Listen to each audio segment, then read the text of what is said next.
Preloaders, V.I.Preloaders, welcome back to the channel. Always a pleasure to have you guys here with me. And you know this, or at least you should. For those of you that have never been to the channel before, maybe you just stumbled upon it. My name's Robert. I'm a retired NYPD Highway Patrol motorcycle lieutenant. I did a wonderful 22-year career with the NYPD. 15 of those years were spent with the elite NYPD Highway Patrol motorcycle unit.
The name of the channel is called Robert Simmons Paying It Forward.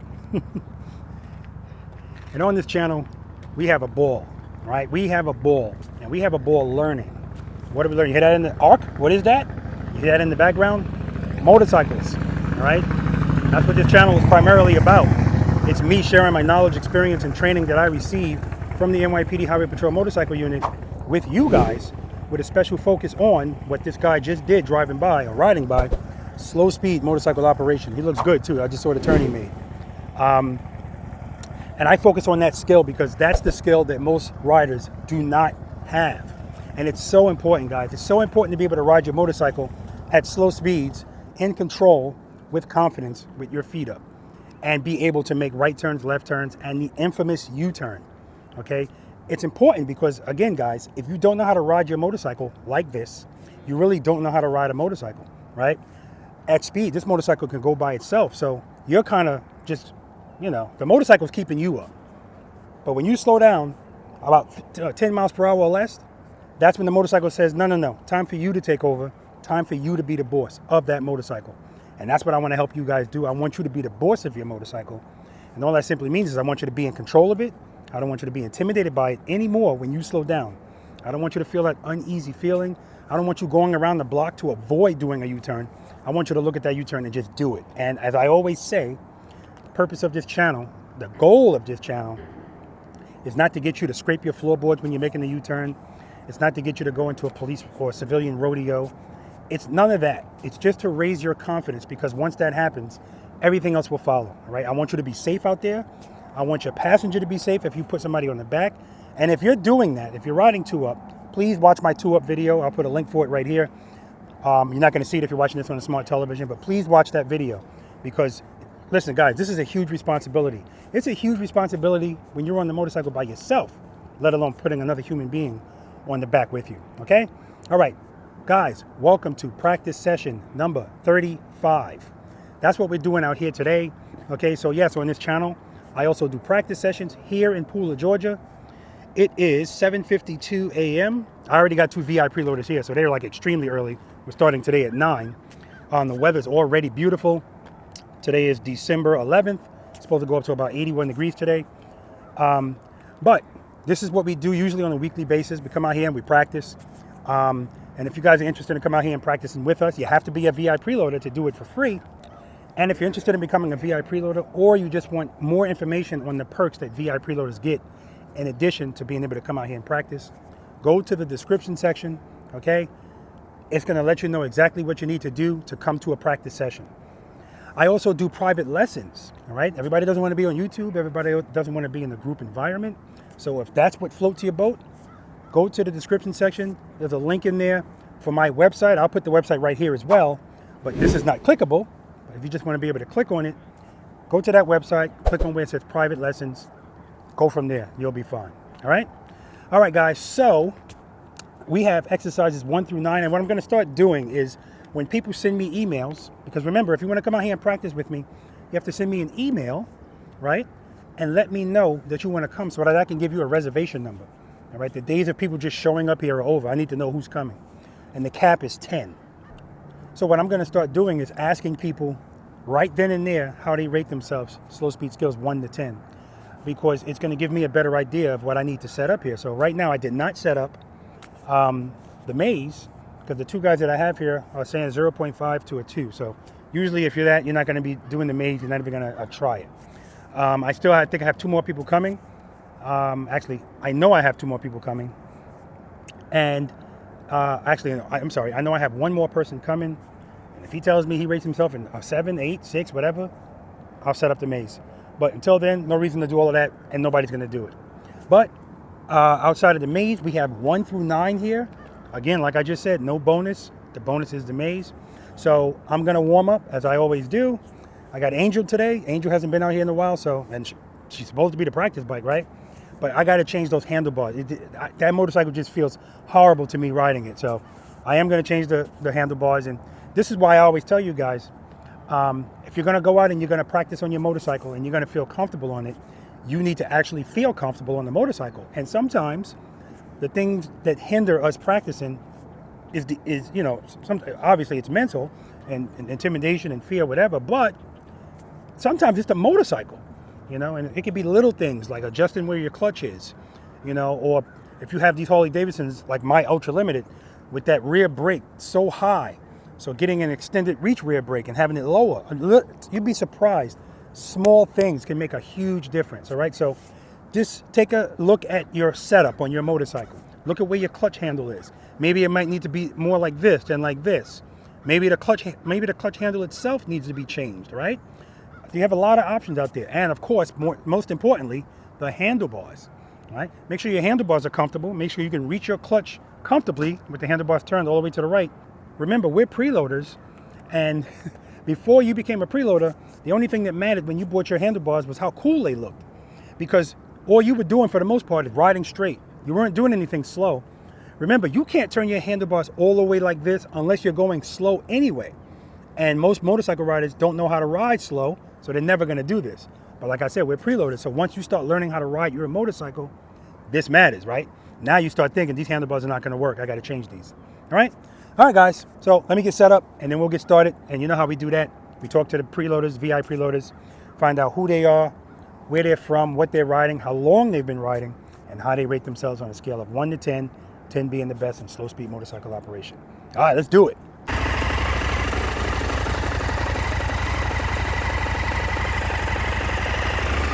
All right, guys, so V.I.Preloader Andrew let me ride his motorcycle. It's an adventure bike. I've never ridden an adventure bike out here. I did ride Harley Davidsons. I took that for a test ride. I did a video on that. If you haven't seen that video, check it out right here. But I appreciate him trusting me with it. And I said, hey, let me take it out. I rode through the course on it, and I just wanted to share some of the stuff I did with you guys. Clearly, it's going to be a lot easier to turn, a lot easier. Like, without even leaning this motorcycle, I can do it within 18 feet. But you guys know, I always tell you about this front brake. Now, there are some instances when you're riding these motorcycles off-road that you are going to be using the front brake. For instance, coming down a hill, like a dirt hill, you use the rear brake, the motorcycle just going to slide. So, but I'm telling you guys, you grab the front brake on this motorcycle, it's gonna teach you a lesson, because it bites, and it bites well. Definitely more than the Harley Davidson. So, all right, enough talk. Do some U-turns. Remember, guys, rules don't change. I don't care what you're riding.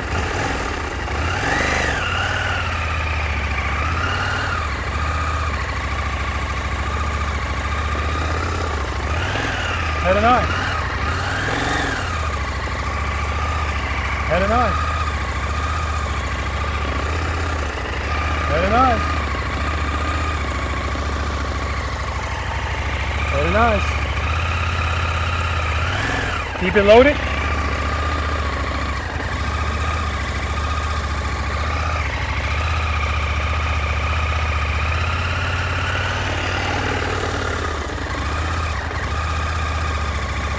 Nice and easy.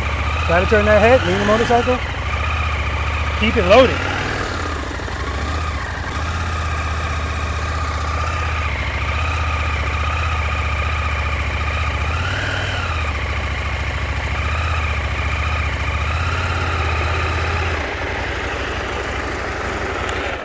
So again, I want to thank him for trusting me to ride his motorcycle.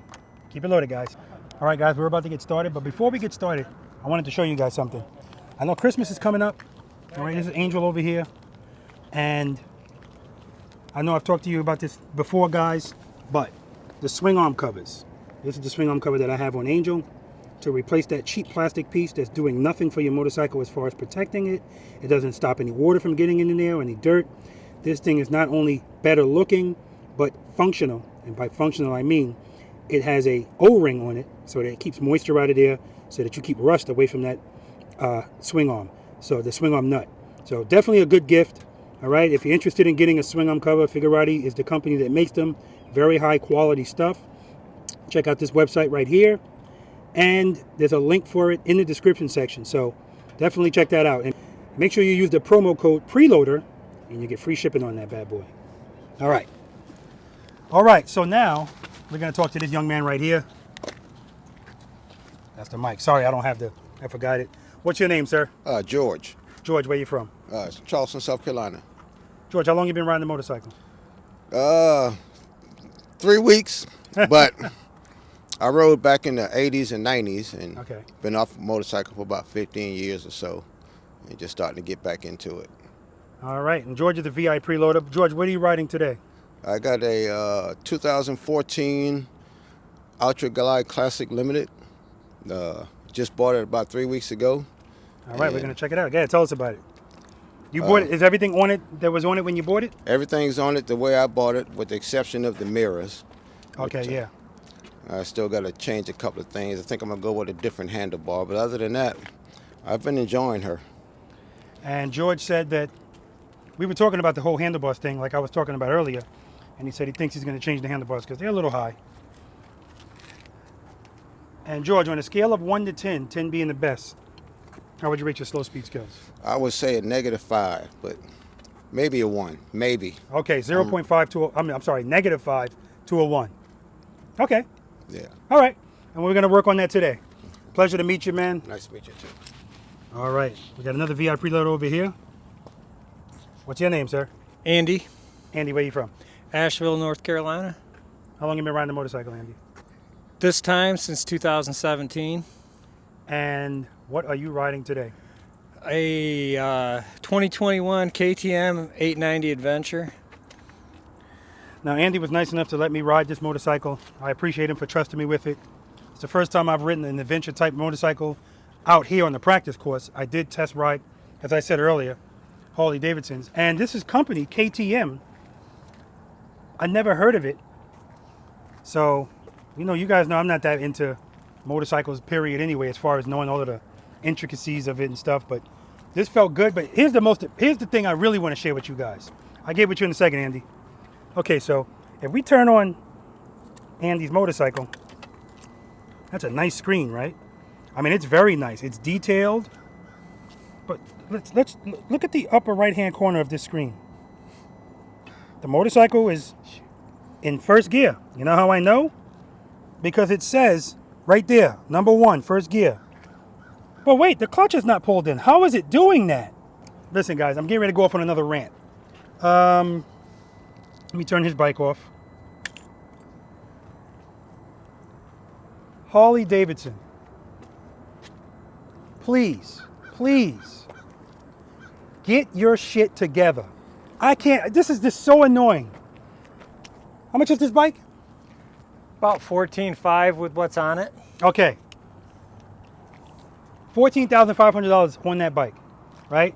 And that's not a special feature, right? Like you didn't have to pay extra to get it to tell you what gear it's in. No, the only thing I paid extra for was the rally pack, the luggage, and the cruise control, which was part of the rally pack. Okay, so that's a standard feature on that motorcycle, that adventure motorcycle. He knows what gear he's in before he starts moving. What a great thing to have, right? So my CVOs are almost $50,000, but I still have to pull a clutch. I have to have the clutch out to know what gear I'm in, which doesn't help me if I just get on the motorcycle and I'm getting ready to start and I want to know what gear it's in. So I have to manually use my foot to make sure I'm in first gear. It's just ridiculous. And your motorcycle also tells you if your kickstand's down, correct? Yes, it does. Does your Harley Davidson tell you when your kickstand's down? No. Indian does. It tells you if your kill switch is on too.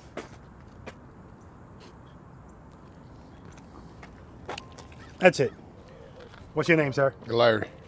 Larry, where you from? Savannah. Oh, beautiful. So we should see Larry a lot out here. He is close. He's local. That's awesome. How long have you been riding the motorcycle, Larry? Going on 5 years now. And what are you riding today? Triumph Thunderbird LT.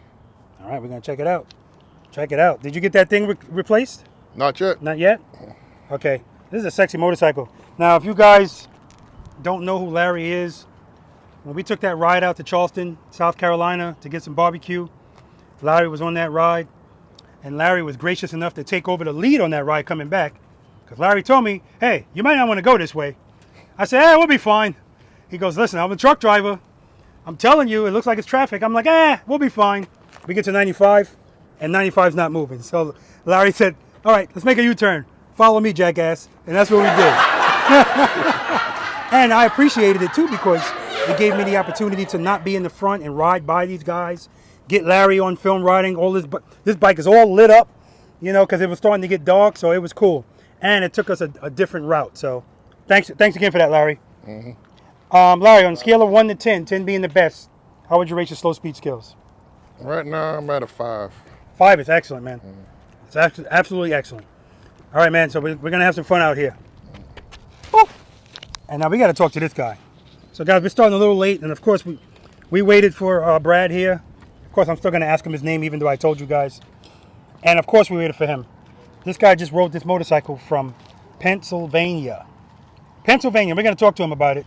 We're going to talk to him about the motorcycle. We're going to talk to him about a bunch of things. But we definitely got to talk about this motorcycle because Brad has this thing. It's a good 20-footer. What's your name, sir? Don't get too close, you might get tetanus. Brad. Brad, where are you from? I rode down from Philadelphia yesterday, and then today I came the rest of the way. Okay, and how long have you been riding the motorcycle? It's probably been about 156 months, something like that. Oh, here we go. Since 2008, so what is it, Okay. about 13 years now. Okay, very good. And what are you riding today? Today is my Indian Roadmaster. All right, so guys, I want you to look at this Indian Roadmaster. First of all, I didn't tell Brad to park like this. So he discriminated himself from the rest of us and said, I'm going to park all the way over here and I'm going to park it at an angle. But tell us about this motorcycle because I'm looking at a lot of stuff going on. Tell us about the lights, first of all. Well, there's a lot of extras. Yes, there is. Like you, I'm quite into the lights. Yeah, turn those bad boys on. Now, I don't know if the camera's going to pick this up. Now, you guys know how I tell you with the LED lights that when you put it on camera, sometimes it looks like it's flickering, but it's not. Well, his actually are. Tell us about that, Brad. These lights are from a company called Skeen. Skeen Design. Sorry. No problem. They're from a company called Skeen Design, and the ones that you see that have they look like they have the little dots for lights, like here in the back in the center, those are the older models. Gotcha. And then the ones that look like this are the newer models. So they have created these lights that operate on a hertz frequency. They have red, white, and yellow, so you can use them in the front, in the back, however your combination is for whatever you want to do. So I know Custom Dynamics has a market pretty much cornered for Harley lights. Yeah. And they do some for Indian too. But I got a Custom Dynamics load isolator. Okay. And then these plug right into it. So it's like everything's invisible to the Indian system. Yeah. That CAN bus system is really sensitive to anything else you put on it. Outstanding. So, these here in the front have the alert function. So if there's oncoming traffic or something and I tap the brake twice, they'll do a flash pattern. So, and then it's just the JW speaker headlight and Indian stock fog lights or running lights there. What about these fog lights back down here? Oh yeah, just How some can we extra forget ones about that those? I put on there. Those are from Custom Dynamics. I'm sorry, Diode Dynamics. Okay. Very good. And you got a camera in the front and the back. That's correct. I mean, wow. You got the stuff for the deer. I mean, maybe that's just peace of mind, but there's a lot of opinions on that, I guess. Yes, yes, yes. All right, and on a scale of 1 to 10, 10 being the best, how would you rate your slow speed skills on this? 5.5, maybe a 6. Excellent, excellent. And it looks like you're a fan of Transformers. That's also correct. I saw it on his shirt. It's on the motorcycle, and it says Lord Band Prime. Bard. Lord Bard Prime. Bard. Yeah, Bard. it's kind of hard to read. Okay, no, it's It does not. look I'm like just an retarded. Diet, dynamics. Okay, okay, all right. Very good, very good. And I've got some zombie Baffles? zombie exhaust on it. 4.5? Oh, I don't know what they are. They're zombie, whatever Indian has for them. Okay. All right, man. Make for Indian. Pleasure to meet you. You as well. Thank you very much. Let's do it. Feels weird to get on the bike from this side. But it's so much easier. All right, guys, so I'm still annoyed because I just looked at Brad's instrumentation cluster. His motorcycle's in first gear. The clutch is out, but it tells me it's in first gear. So, all right. All right, guys, so we're going to get started. We got exercises 1 through 9. I didn't put up the bonus, but if when we get near the end, if somebody says, I want to try it, we can always set it up. All right. But anyway, 1 through 9, first exercise is going to be starting and stopping. All right. If we only have to do that once, we'll only do that once. And again, I'm going to be down here. You guys are going to go down there. You're going to ride toward me, go up to second gear. And as you slow down, you can use the front brake. That's fine. But right before you're about to stop, rear brake only. Okay, rear brake only. Now keep in mind, while we're out here today, just go over a couple of rules. If you touch that front brake at slow speeds, that's a 10 push-up penalty. Okay, it's voluntary. If you don't do it, somebody will do it for you at some point. Okay? George is already stretching. If you knock down the cone, pick it up. I'll probably pick it up for you anyway. And be careful out here. All right, if you see me to go like this, that just means turn off, kill your engine. Dropping your motorcycle is par for the course. Not a big deal. Just remember to keep it loaded. We're going to practice here and after here. All right, to get over instincts, fighting instincts, and overcoming bad habits. All right? Now, when you guys come to a stop, remember, you know when the motorcycle's stopping, or at least you should, because you're the one stopping it. So just like when you're driving your car or a truck, as you're coming to a stop, the faster you want that vehicle to stop, the more pressure you're going to apply to the brake. Same thing on your motorcycle. So there's no reason to have your foot out like you don't know when it's going to stop. Bring the motorcycle to a stop. So everything we do is subtle, nice and easy. You ever drove a car in reverse at about 35, 40 miles per hour, right? That's something that we had to do in training. When you do that, everything you do with that steering wheel has to be subtle. If you do anything the car's going to go out of control. So everything we do is nice and easy while we're on this motorcycle, okay? When it's time for you to now accelerate, preload, keep it loaded. Keep it loaded. And I want you guys to listen to your engines, because you're going to know if you don't have enough throttle, especially as you're taking off. If your motorcycle is going cluck, cluck, cluck, cluck, cluck, your throttle's too low. Your RPMs are too low, I should say. Keep it loaded. Slowly release the clutch into the friction zone, and as soon as your motorcycle starts to move, pick up your left foot, okay? Now, if you have 2 feet down, okay, pick up both feet. But the point is, you shouldn't have your feet out as the motorcycle is moving.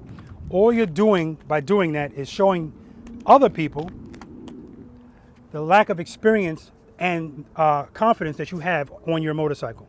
All right, and we're going to talk about that as we go on. But I do want to say that exercises number 1 and 2, which is starting and stopping, and the slow ride, that's the bread and butter for everything we're doing out here. Everything you're doing on your motorcycle slow, that's the bread and butter. Any questions? Nope? All right. Head on down there. I'll call you down one at a time. All right, guys, exercise number 1. Starting and stopping. Got George coming first.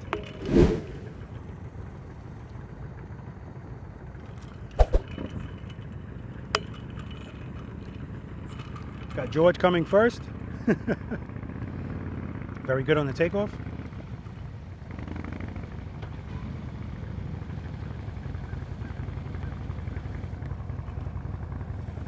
George stopped a little too early.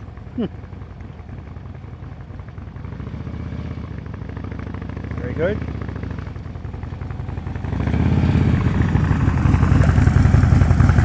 All right, let's try that one more time. Cover the rear brake. Preload. Keep it loaded. All right. A little bit of a chug-a-lug, but see right there, people get into that uh-oh moment when they're starting to stop. And that's why he put his foot down early, you know, a little herky-jerky, but again, we're just starting.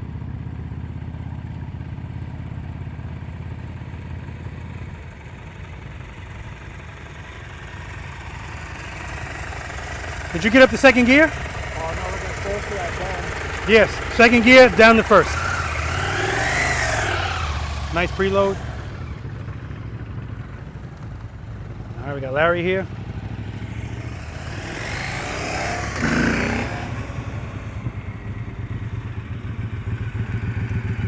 Nice, Larry. You can park.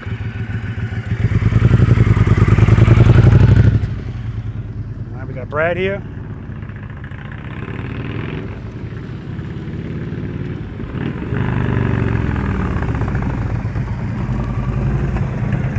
Perfect. You can park.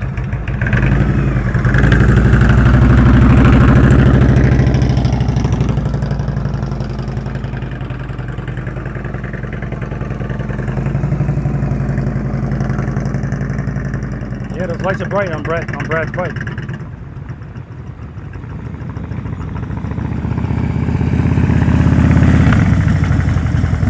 All right, you can park. All right, I want his throttle to be a little bit higher as he's taking off. There we go. Excellent, you can park. His preload's good. All right, guys, talk to them first before we move on to the next exercise. All right, great job. Now see, this is why I say this is the bread and butter. When I first started doing this out here, I didn't have this exercise because I didn't think, everybody knows how to start and stop, right? No. All right, because again, 0 to 10 miles per hour is where most motorcycle riders are uncomfortable, because that's the realm where it's all on you. And either you're gonna do it the proper way or you're gonna have your feet out. So, excellent, excellent, excellent. Good. Here's what's going on with you. When you're coming to a stop, and I actually did a video on this, you're coming to a stop, and sometimes when you're just about to stop, that's when it really feels like, uh-oh. And so what you were doing was just it's braking real hard, and you got your foot going like this. Remember, if you ever feel uh-oh on your motorcycle, what's the answer? Go back into the friction zone. Because as long as there's power going to your rear wheel, your motorcycle wants to stand up and it wants to go straight. That's it. There's no two ways about it. That's why at speed, it doesn't need you. It'll just keep going. It'll stay right up. So when you're coming to a stop and you feel uh-oh, go back into the friction zone, but use that rear brake at the same time. 70% rear brake, 30% throttle. And that way your motorcycle will stay straight up until you come to a stop. So sometimes you'll hear my RPMs up all the way until I stop. Then I then I pull the clutch in and put my foot down. That comes in extremely handy in exercise number 4 when you're trying to make a turn. See, a lot of people have an issue with that exercise because if they're not using the rear brake, they have too much speed. Remember, I told you 0 to 10, they're not comfortable.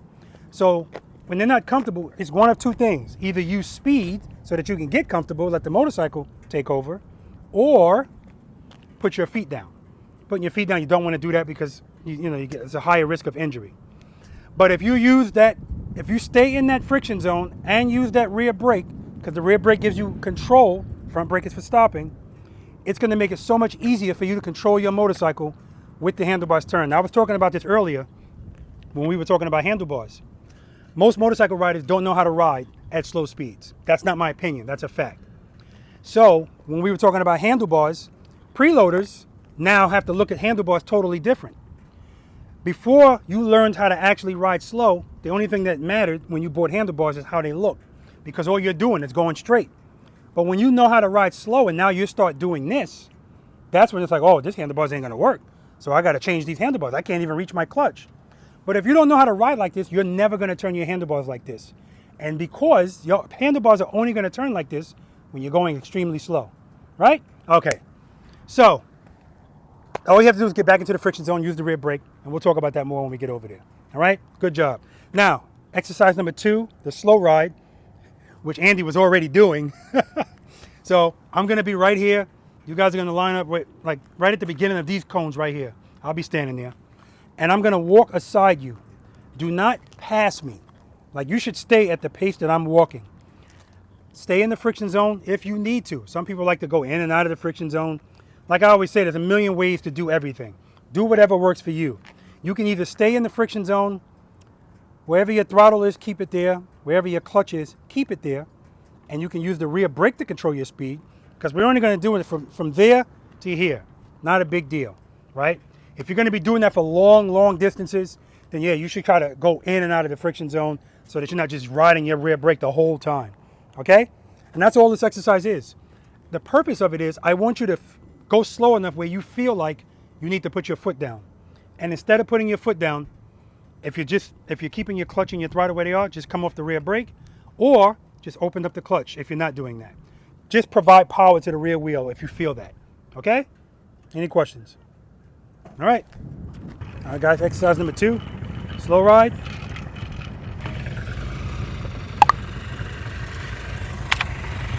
Stop. Good. All right, you ready?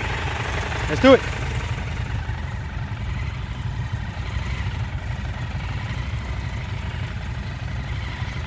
Excellent. His head and his eyes are straight ahead. And I didn't even talk to them about that, but he's taken some training in the past, so this is not new to him. His throttle is steady. Excellent job. You can park. Excellent job.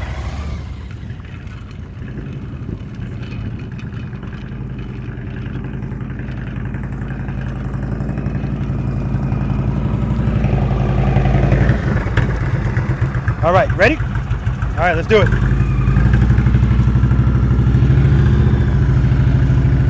Head and eyes, straight ahead.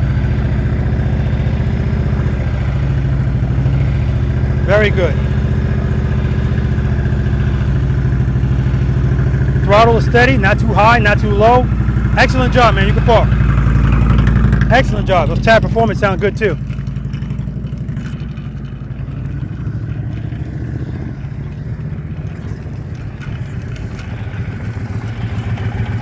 All right, Larry, ready? Let's do it. Good. Cover that brake, cover that brake. Head and eyes, straight ahead.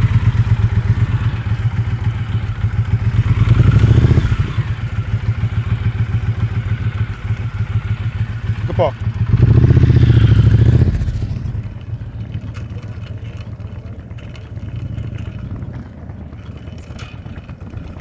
I always have them pull up and stop because that's exercise number 1. Keep it loaded, Greg. All right, stop, good. You ready?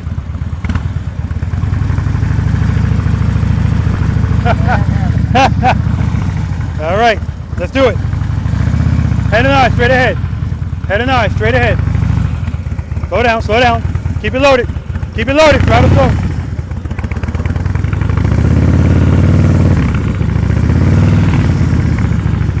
All right, do that one more time, Greg.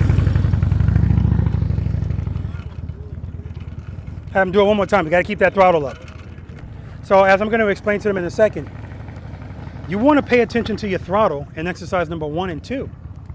Because if there's an issue with it, the bike will just shut off and you're right here. But if you don't want to have it, you don't want to have that happening while you're in a turn.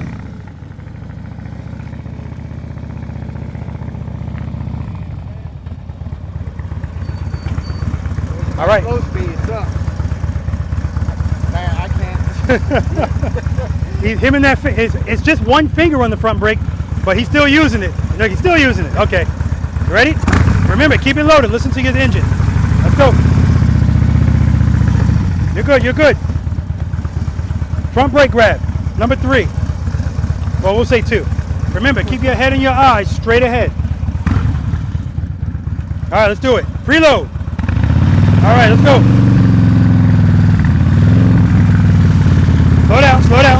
Slow down.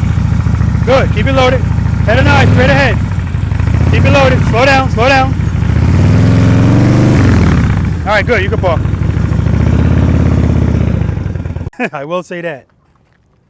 All right, so one thing I want to point out, I forgot to say it. Everything that we're doing out here today, including this, well, that's everything. Head and eyes, straight ahead and up. All right? No, now, I'm not telling you to never look down, but you shouldn't be focused down. All right? Keep your head and your eyes up. It's going to help you balance. All right? I'm noticing with Greg, which is good. Oh, man, I see an air horn on this thing, too. Woo. If he starts to move too fast, remember, if I say slow down, slow down.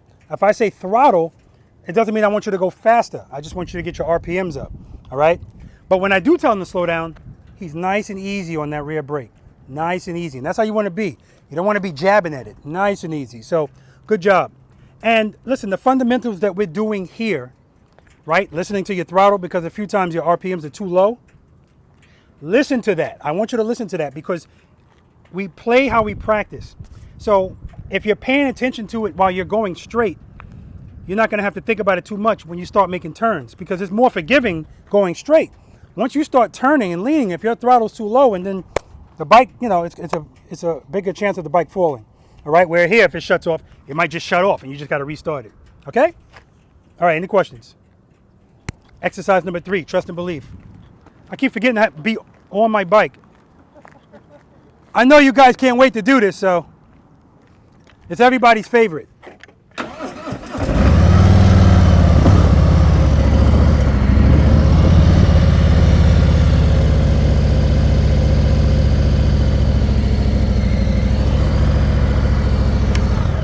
All right, so this exercise is almost like exercise number 2, except you're not moving. And the purpose of this exercise is, just like it's named, I need you to really trust and believe that as long as there's sufficient power going to the rear wheel of your motorcycle, you're going to be fine. That's always going to be, well, for the most part, that's always going to be your answer if you feel like you're going to fall, right? So in this exercise number 2, I wanted you to do it while you were moving, and if you felt it, open up the clutch, right? In this exercise, which is 5 steps to this exercise, step number 1, always step number 1, make sure the motorcycle's in first gear. So for Brad and for Andy, that's very easy. All they have to do is look down at it. I'm in first gear. For us peasants on these Harley, does your motorcycle tell you if you're in gear? No. So for the rest of us peasants, we have to actually physically go like this, right? First gear. Step number 2, cover the rear brake. Cover the rear brake. And the reason I say cover the rear brake, when Larry was pulling off on exercise number 2, at one point he took his foot off the rear brake. Covering it doesn't necessarily mean you're applying pressure to it. But the reason you cover it is if something happens and it's like, uh-oh, I got to get to it. Every second counts sometimes. And now that's taking up time to get to it. Not only that, if you're going to get to it and it's like a situation where you need it real quick, 9 times out of 10, you're going to jab at it because it's like, oh. Whereas if your foot's already there, all you have to do is do that. Okay, that's why you cover the rear brake at slow speeds for the most part. Step number 3 is preload and keep it loaded. Right? You have to keep it loaded, so listen to the engine. Step number 4, you're going to bring your clutch right before the sweet spot.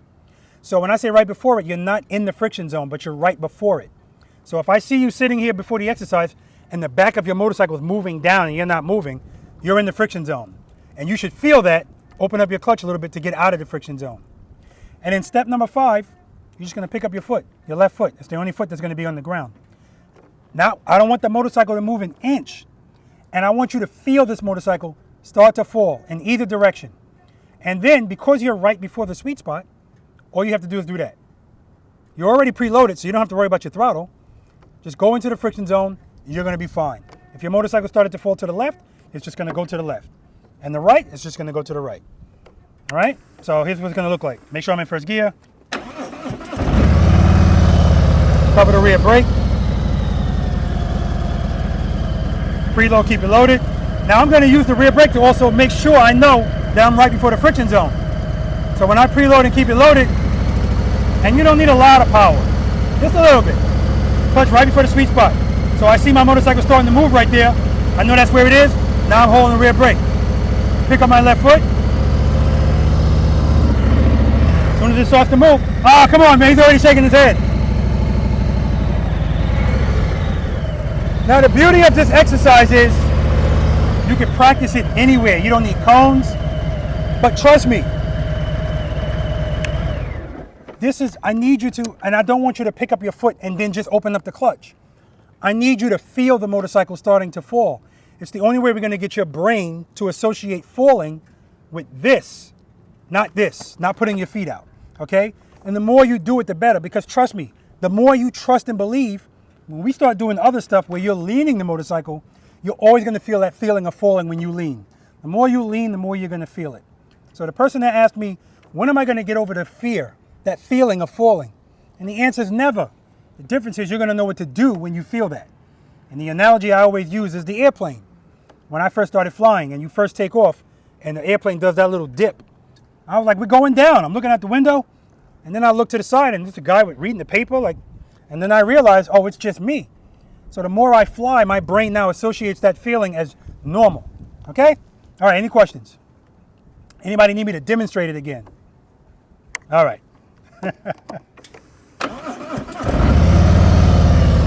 Who's going first?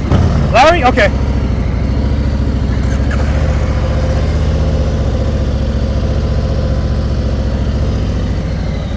All right, so you've done all of this before.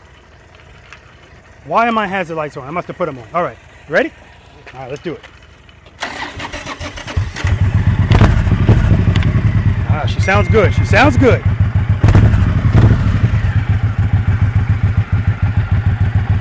First gear, cover the rear brake, preload, keep it loaded. Don't move, don't move. Make sure that motorcycle doesn't move an inch. Give me a little more throttle. We're definitely gonna need more than that. You're moving, don't move, don't move. Keep it loaded. Let it out, let it out. Let it out, good.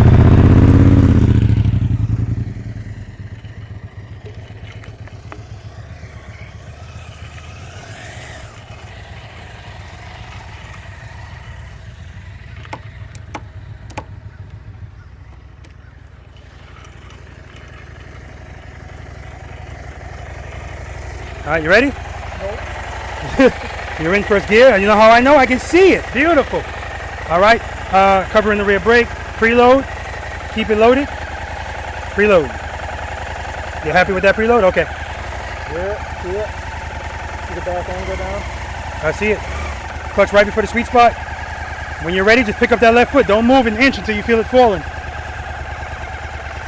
Let it out. There we go. Beautiful. Beautiful. Don't get better than that.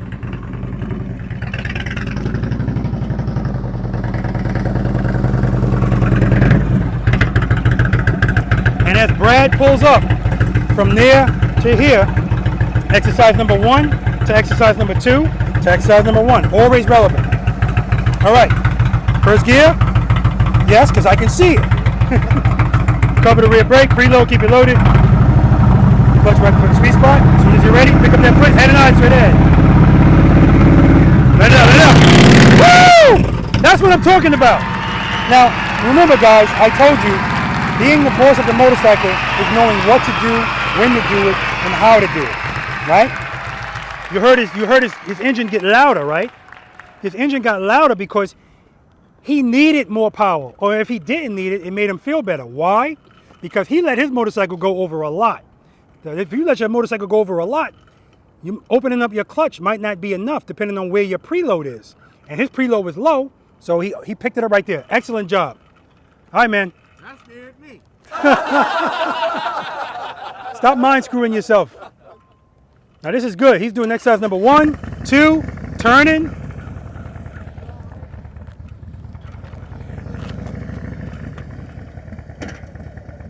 There we go, first gear.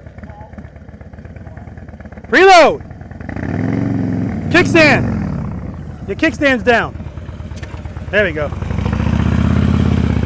He said, screw you, I'm going right by. Now see, this is why we practice too. Because right now Greg went a half a mile to make this U-turn to come back here. And the more we practice, the more he practices. This is why this makes you enjoy your motorcycle so much more. Because in his brain, he's never going to do that. He's going to make a U-turn right here.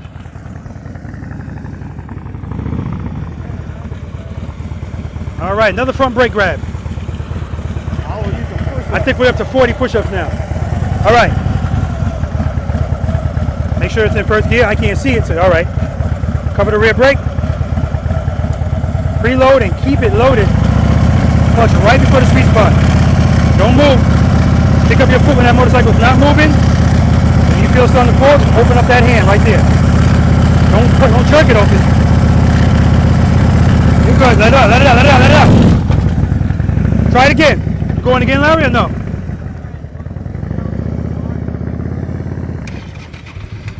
So that's why this is called trust and believe. You have to build up that trust, right? That's how trust is. It has to be built up.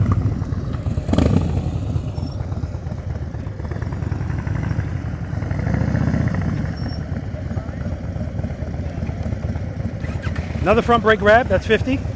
I've been working on that. I know, man. Rome wasn't built in a day, man.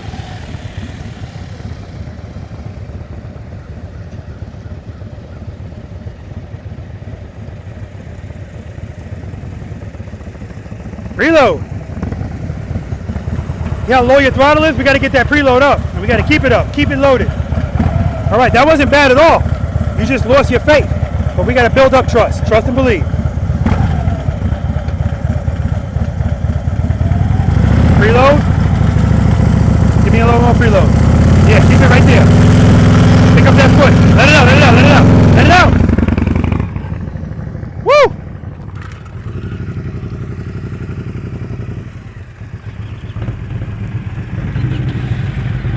All right, Larry, let's do it again.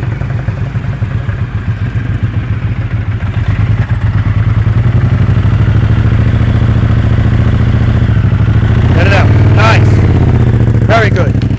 All right, he's got the concept.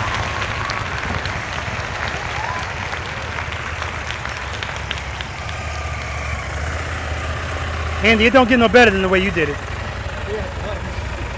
That was just excellent. Let's do that again.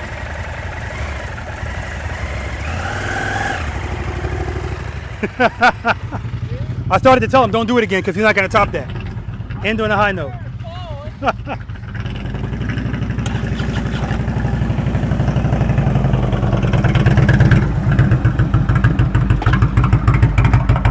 All right, you can definitely hear when your engine is not high enough, so that's good.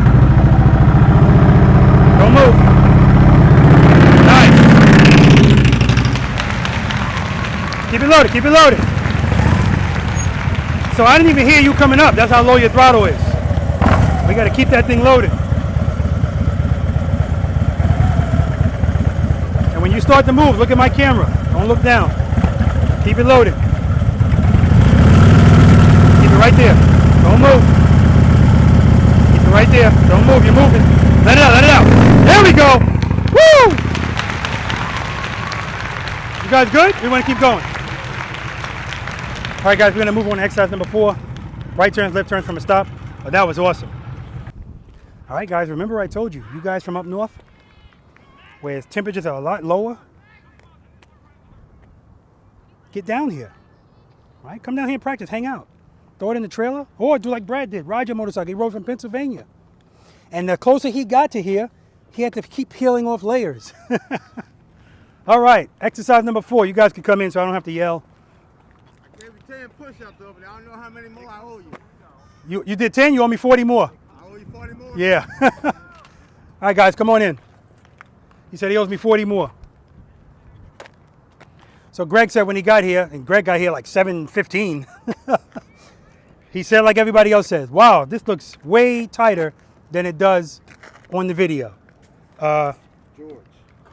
George, what did I say, Greg? Yeah. George, I'm sorry. Okay. You said the cones look bigger? Cones look bigger. No. So, all right, exercise number 4, guys. Right turns, left turns from a stop. Now, we're going to do it from moving, too. I always start with that first. Couple of things. So, George, remember I told you exercises 1 and 2, they're always relevant. So, when you're pulling from that parking spot right to those 2 cones to do exercise number 3, you're doing exercise number 1 into exercise number 2 to exercise number 1. Now, while you're doing that, you have to listen to your engine because otherwise you're the coin rolling across the table. And when this slows down, it's going to start doing this. Your motorcycle's the same way. If you don't keep it loaded, keeping it loaded, meaning keeping power going to that rear wheel, you're going to have a problem. That's why you feel shaky, okay?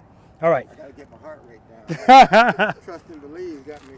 Yes, you have to, and trust needs to be built up like any other kind of trust, so I get it. But just keep it into perspective. Think about it this way. What is your fear? What is my fear? Yeah, what's your fear? Just dropping it, I guess. Okay, and if that happens, do you fear being injured? No. Okay. Slow speed. No. Exactly. Do you fear your motorcycle breaking? It breaks, they can fix it. Okay, and you have engine guards and saddlebag guards. So now that we know you won't be injured and your motorcycle won't be damaged, what are your fears? Exactly. It's mental. That's all it is.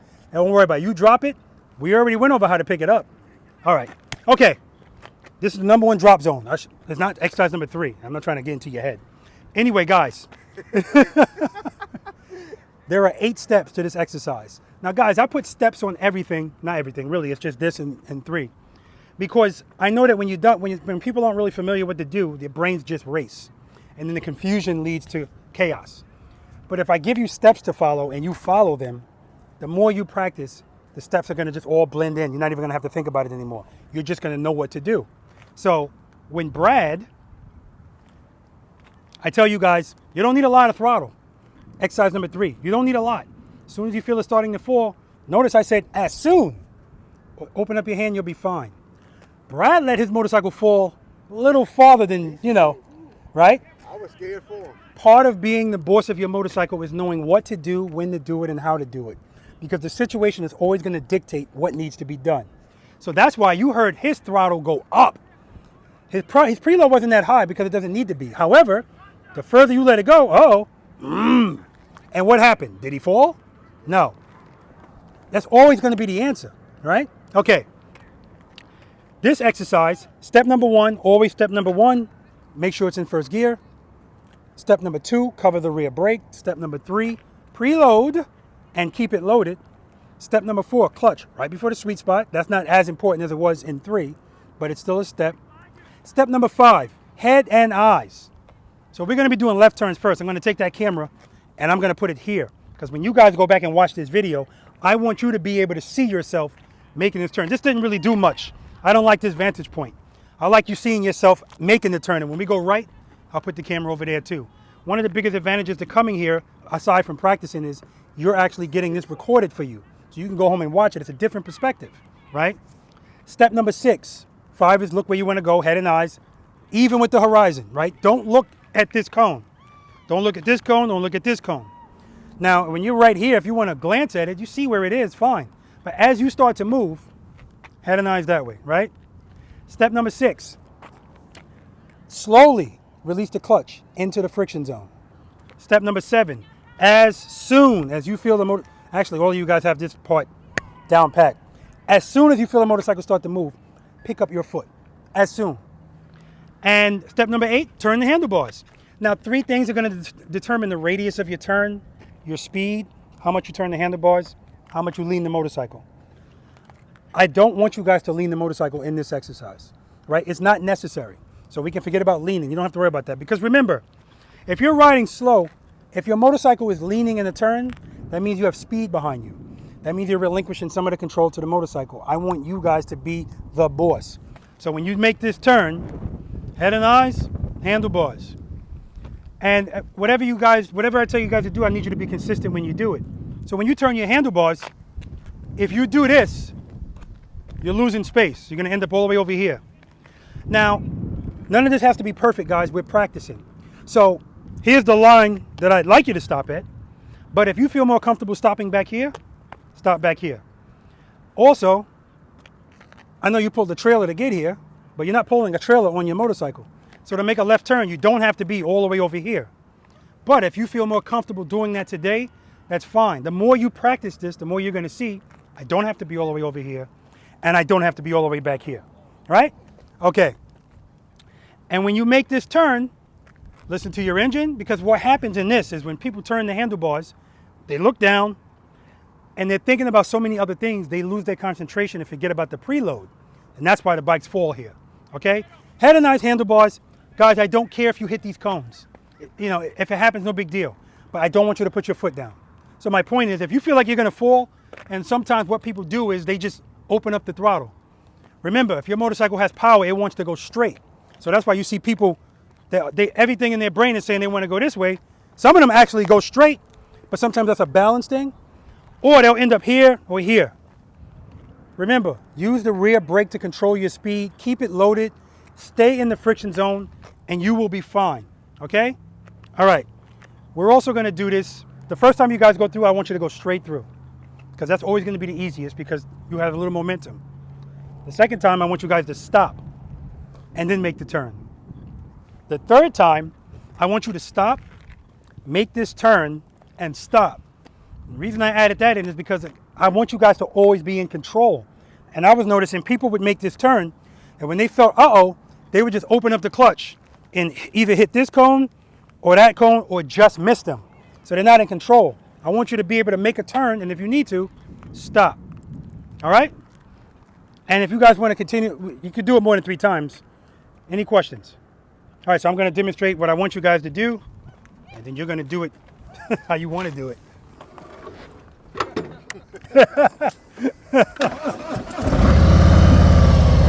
Remember, straight through. Straight up, I meant to say, and straight through. Don't stop. Head and eyes.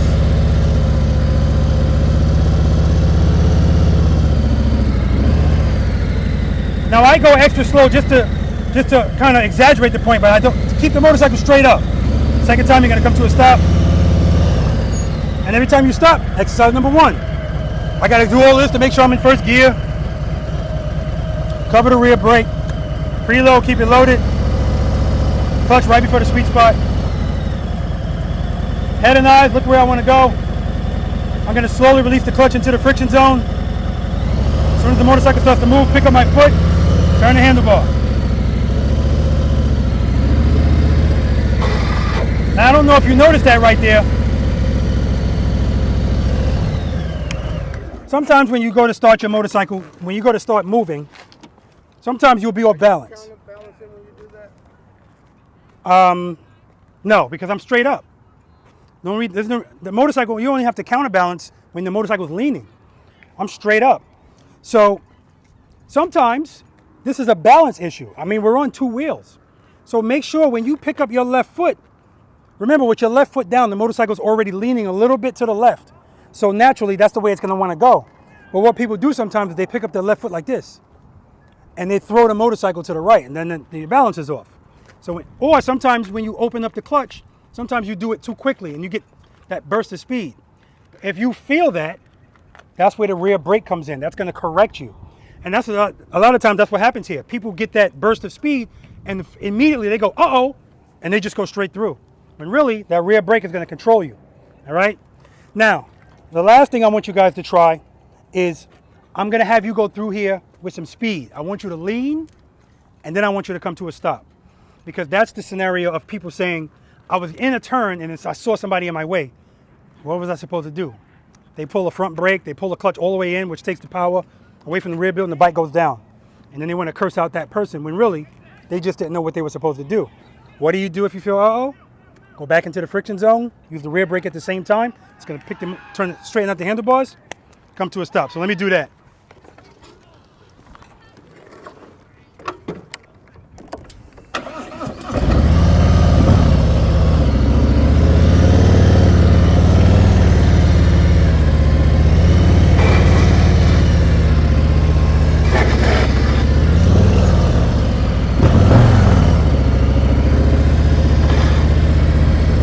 So remember, this is not a competition. We're not doing tricks or anything out here. So I want you to know that if you put your front wheel right at this white line, you have plenty of room. You have margin for error. You can go straight first and still make this turn. If you start up here, now you might have to turn, you might have to start this turn with the handlebars already turned, because now you don't have the room. And if you go even closer, now you have to start with the handlebars turned, and you have to actually do exercise number 3. Let the motorcycle fall and then catch it with the clutch to make this turn. We're not doing that, but I'm just saying, this is what I mean when I say what dictates the radius of your turn. Speed, handlebar turn, lean.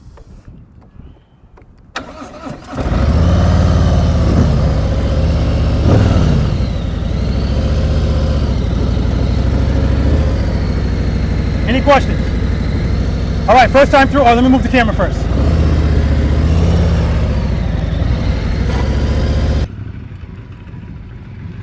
Head and eyes, head and eyes.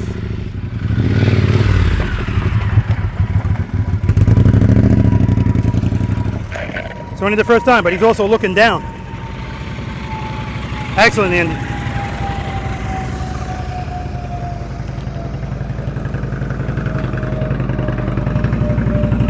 Beautiful.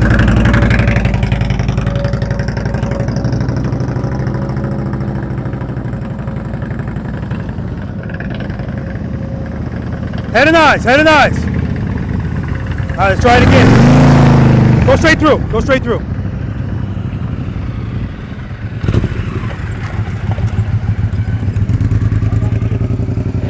Straight through, straight through.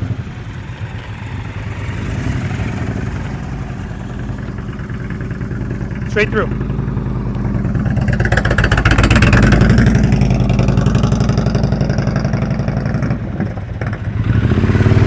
Better. So he picked up speed at the end. I don't want you to go outside of this. There we go.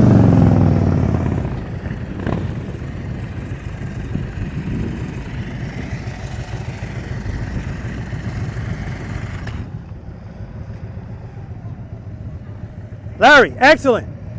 All right, so guys, remember, so right there, that what Larry did was, when he made the turn, he said, oh crap, he hit the throttle. I want you guys, yes, the cones end here, but I want you to, this is a double yellow line. That's what this represents. So I don't want you to pass the cones and then go, oh, it's okay to go, because now you're on the other side of the road, okay? Remember, the only thing that's gonna cause that is speed. Use that rear brake. Sometimes you might have to actually pull your clutch all the way in, momentarily taking power away from the rear wheel to turn the handlebars, then go back into the friction zone and you'll be okay, all right? If you feel like you're going too fast, rear brake, but also sometimes you might have to just take power away from the rear wheel. Now let's do that again. I want to get a clean run of doing that. Much better. You got it right today. Your nemesis. You got it right today. Let's do it again. Greg said he's been trying that for weeks. Couldn't get it. He got it on the third try here.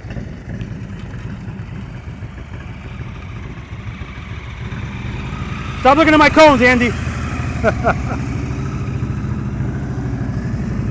Head and eyes.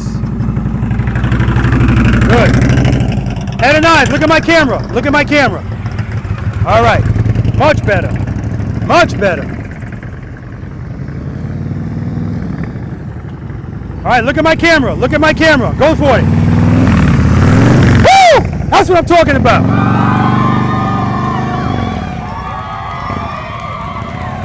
Now we're going to do it from a stop.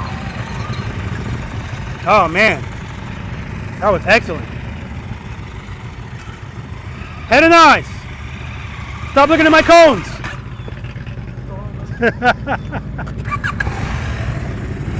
He's looking down at my cones. His head is up, but his eyes are down. All right, head and eyes, look at my camera. Excellent. Head and eyes, look at my camera.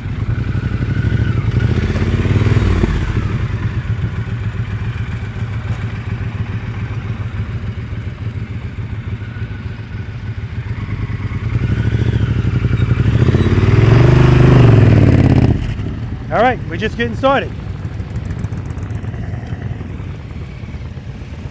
You're going to start from there? No. Okay. You could if you want, it's no problem. All right, remember, you have to keep this loaded. If your RPMs are low when you go to turn, it's going to drop. Look at my camera. Head and eyes, baby.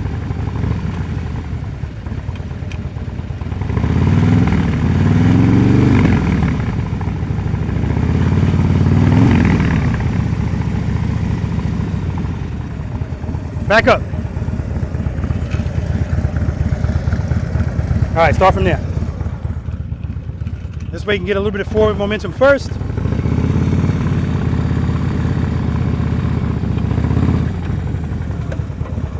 All right, let's try it again.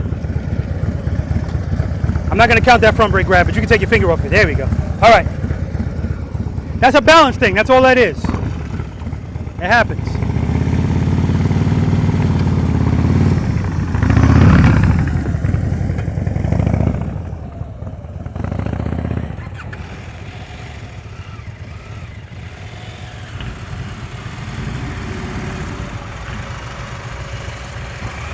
Head and eyes. Stop looking at my cones.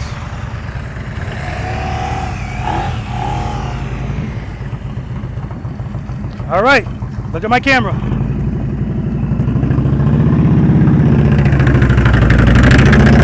Very nice.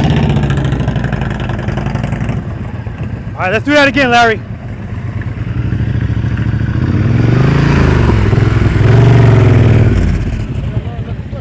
Yeah, exactly. And see, that's the key. He said, I gotta learn to let the clutch out. If you know what you're doing wrong, you can correct it. That's why we practice. Just a balance thing, that's all.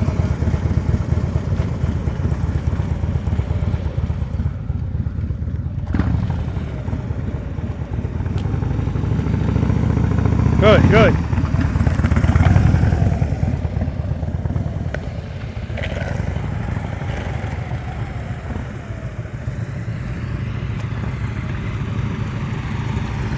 All right, let's try this again. Head and eyes, keep them up. Look at my camera, don't look away. You're looking right here. Look at my camera.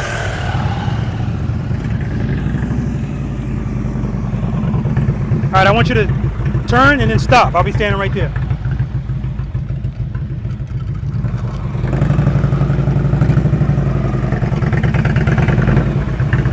Beautiful. You don't do that. Just go through. Wow. Back up. Yeah, you don't want to be that far up. Okay. Now the key is you knew what you did wrong. That's the key.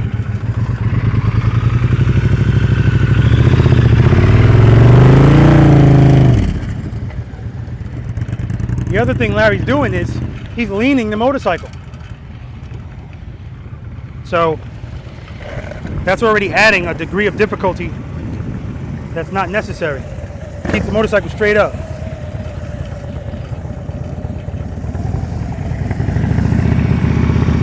Look at the camera. Say cheese.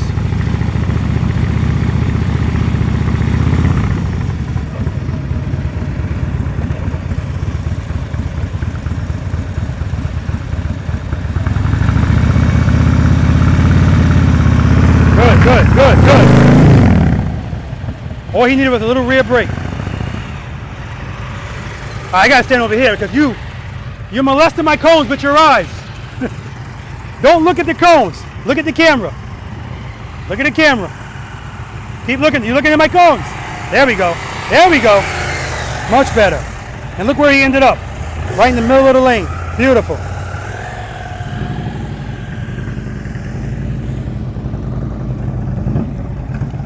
One more time to a stop. And then you're done with left turns if you want to be.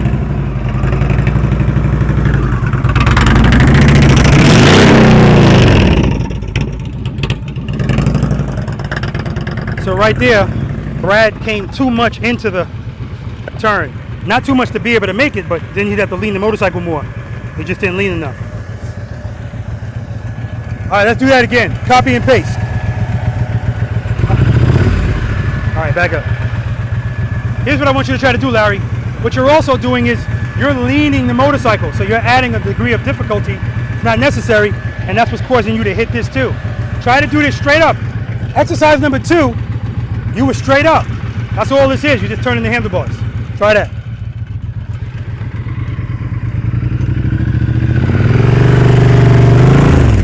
All right, good.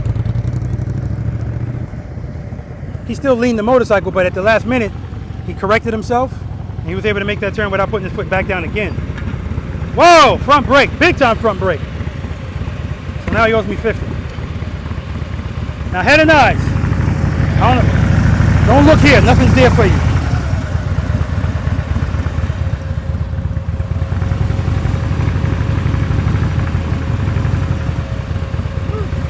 Yeah, back up some more. That way you give yourself some space to make corrections. All right.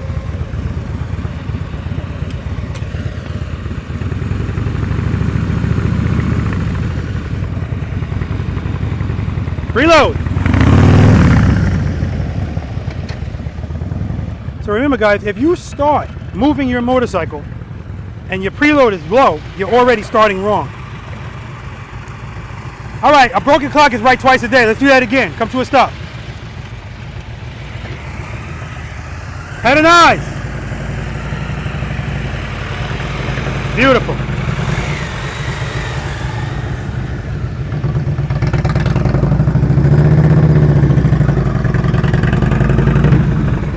Excellent.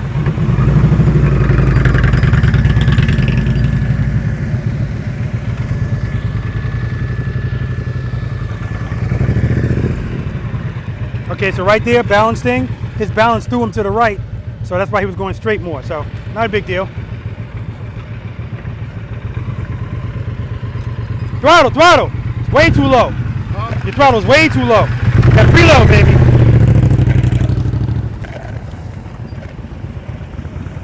And the reason he feels like his motorcycle is falling is because it is. Because his preload is way too low.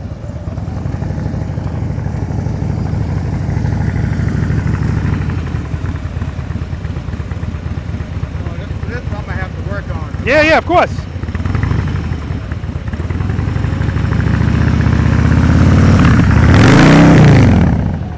Okay, getting better, but he's looking at the cone.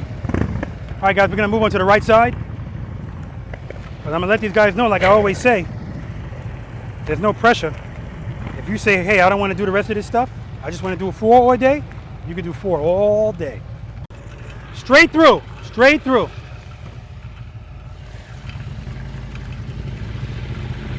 Head and eyes, head and eyes. Stop looking at my cone. There we go. Good. Good. Head and eyes. Good.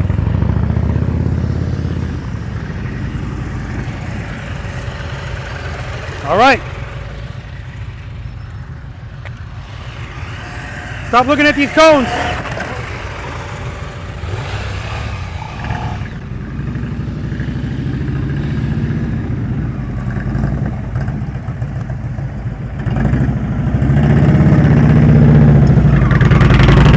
Very good.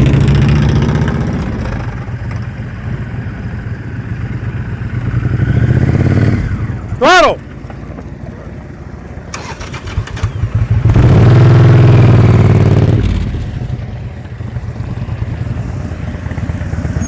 All right, front brake grab. That's 60 you owe me. Listen, here's what you're doing. When you move from there to here, you're looking down here the whole time. What are you looking at? I don't know. Exactly. Everybody says the same thing because you're not really specifically looking at anything. Up there. Exactly. I don't know why I'm looking at it. Your head and your eyes need to be up the whole time. If you want to glance at something, that's fine. But you're literally pulling up like this. Head and eyes up, handlebars, turn. Okay? All right, let's do it. But already it's coming together, man. Already it's coming together. Don't feel like it on this end. Oh, it is. That's why I always record it. You're feeling so much stuff. You're not really concentrating on certain things. When you go back and watch it, you'll go, oh, okay.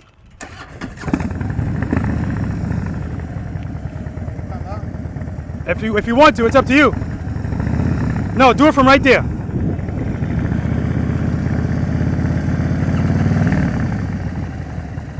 There we go. He shouldn't have been in neutral anyway.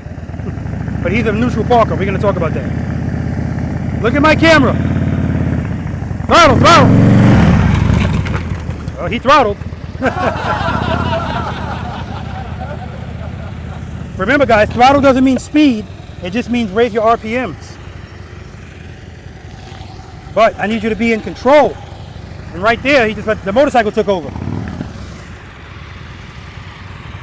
Stop looking at my cones. Look at my camera.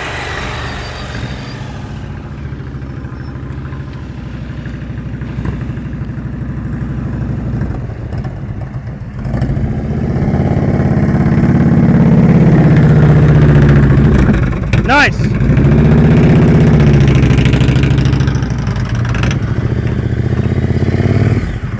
Throttle, throttle, throttle, throttle. Again, throttle doesn't mean speed.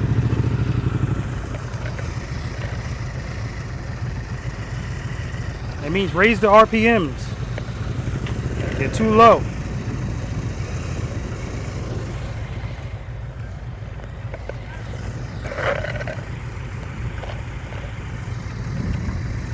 Guys, remember, Throttle doesn't mean speed. All right, it just means raise your RPMs.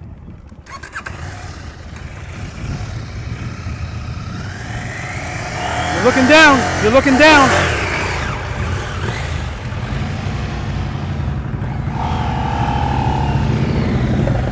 Brad, try to do this straight up, because right now, you're supposed to imagine that this is a pole. So that means you're hitting it almost every time. Let's try to do it more straight up.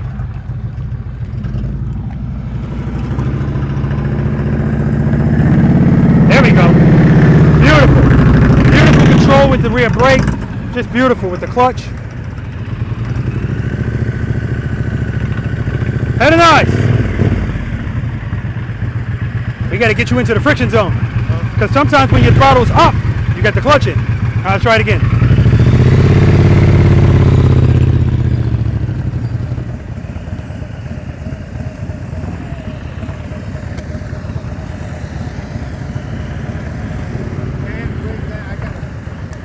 I got 20 push-ups in the bank. That's right.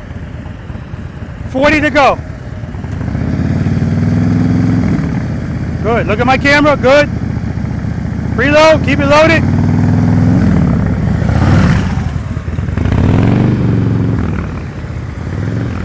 All right, do it. Come to a stop.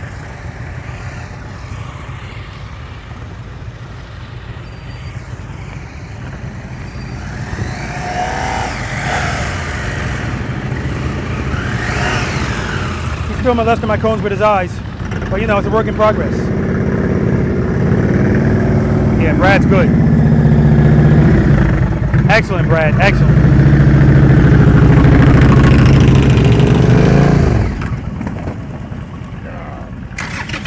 Try that again, man.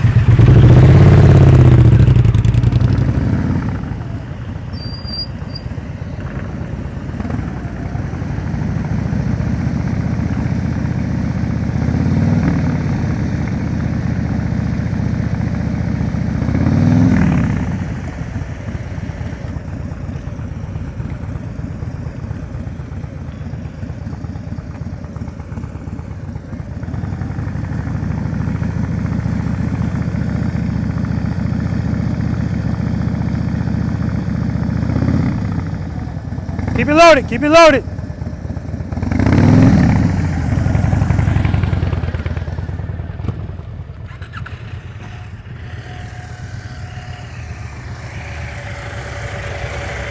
Next time you come back through, I want you to go through this at speed and then come to a stop. Next time you come through.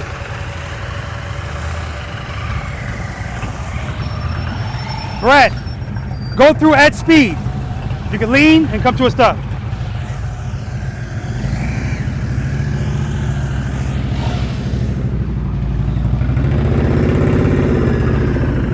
Nice. Excellent, Brad. Excellent.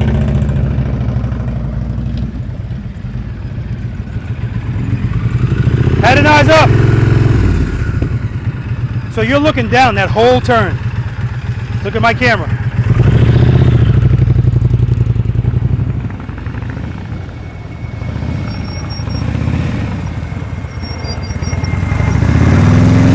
Woo! That's what I'm talking about. And look where he is. When he slows down, look where he is.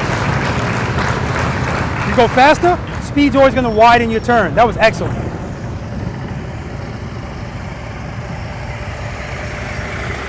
Much better, much better.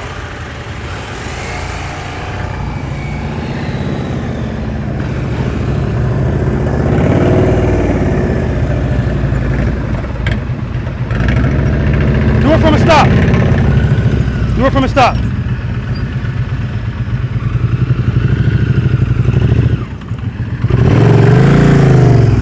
Keep losing that preload. Listen. Why does it seem so much easier? I guess I got to get it wrapped in my brain. If I'm rolling, I can do it, but it seems like from a stop, it seems like my brain just. Okay, so his question is, why does it feel so much easier when I'm doing it rolling versus from a stop? And the answer is because when it's rolling, momentum is helping you. When you're doing it from a stop, it's all on you. You have to be the boss. And like I said, 0 to 10 miles per hour, that's where a lot of motorcycle riders are not comfortable because it's all on you. But if you trust and believe that as long as you have power going to the rear wheel, you saw Brad, when I told Brad to start that last time, not talking about when he went right through, I told him to do it more straight up. When he started, his foot lifted like this, not like this, because as soon as you feel the motorcycle starting to move, he picks up his foot. At that point, he's in control. He knows he's in control. So when he goes to make the turn, he's in the friction zone. So the motorcycle's not going to fall. The reason why you keep, and Larry, the reason you keep feeling like you're falling is because you don't have any power or not enough power going to the rear wheel. So if you're going to put your foot down, that's only happening because you're not in the friction zone. You have to or you don't have enough throttle. Larry's he's not keeping it loaded. He starts out with it loaded, all right? But to answer your question, it's momentum. That's why the first thing I have you do is go straight through, because I want you to see the difference from momentum versus doing it from a stop, all right? All right, we're gonna move on to exercise number 5. But like I always tell you guys, there's no pressure here. You don't have to do anything you don't want to do. So if you go, you know what? When we get to other stuff like the figure 8, you know what, Rob? I'm just going to come back over here and I'm going to practice this. That's perfectly fine. All right? All right, you guys can go through one more time and then we'll head over there. And whatever you think you need the most work with, do it that way.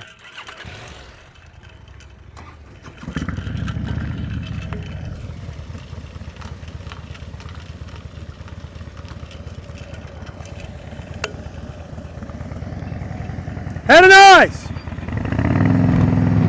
He's looking down the whole time. Oh man, beautiful. Beautiful.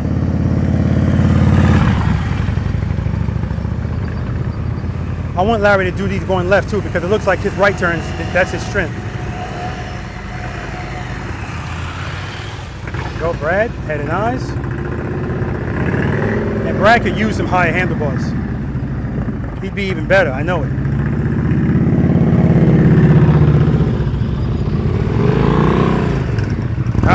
Too much speed, too much speed.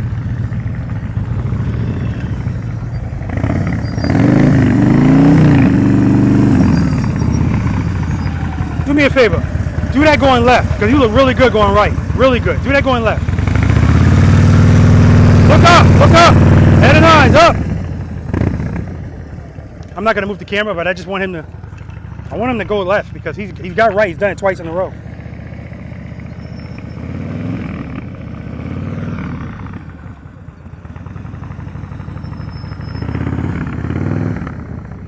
Okay, and that's already better, and that's all we want is improvement.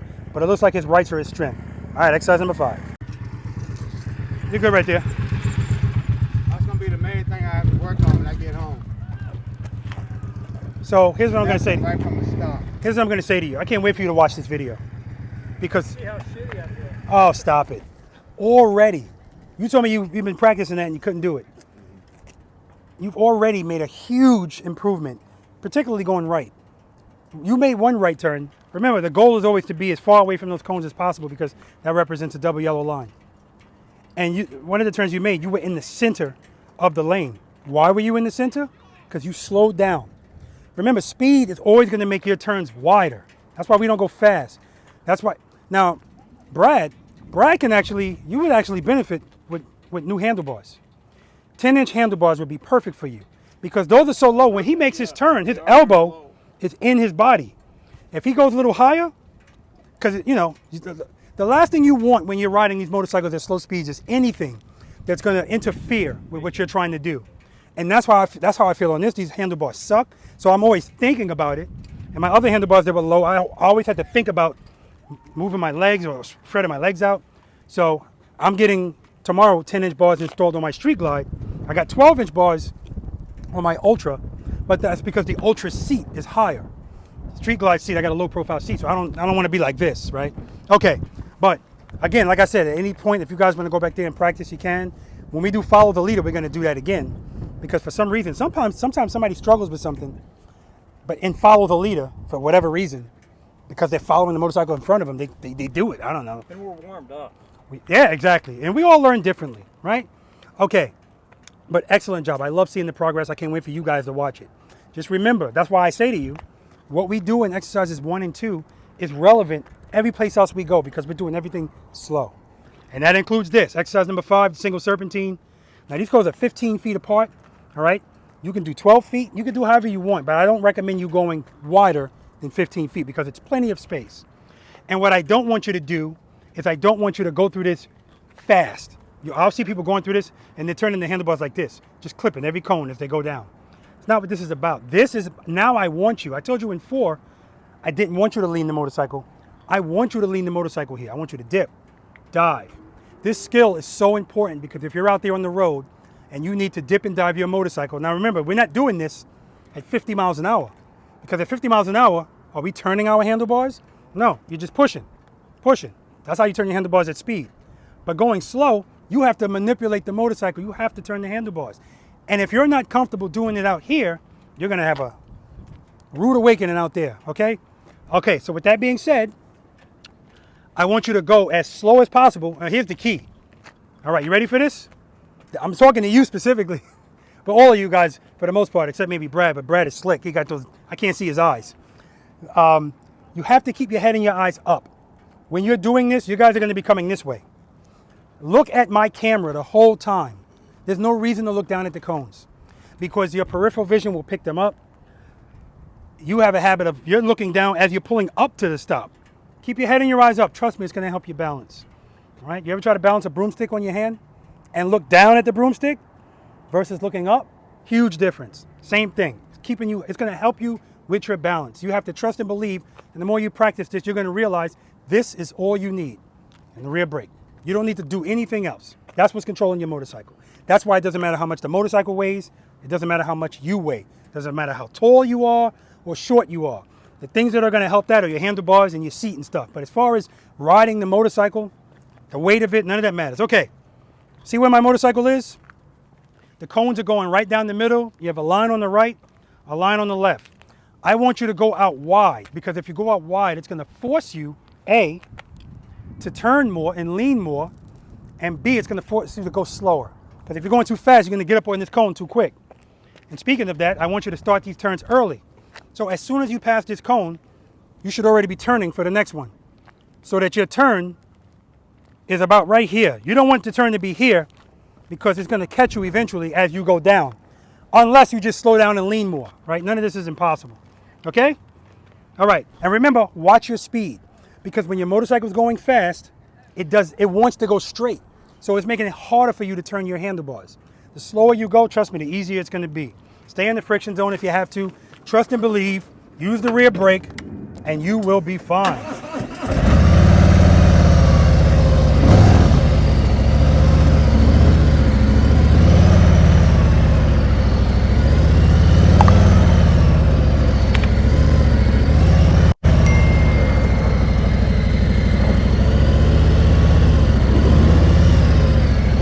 Head and eyes, straight ahead.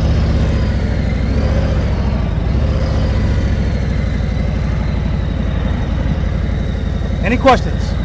So you guys are going to be starting from down there, coming towards the camera. If you start on the right side the first time, next time start on the left side. Left, never mind. All right, we got Larry.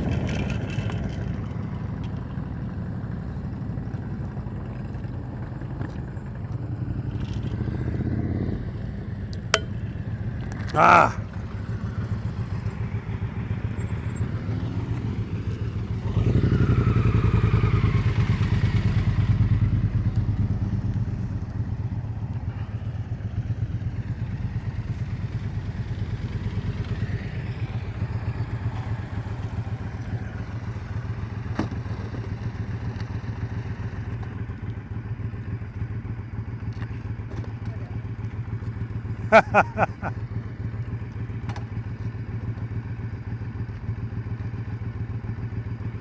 You're good, right on the black mark. He's good, Larry. He's good.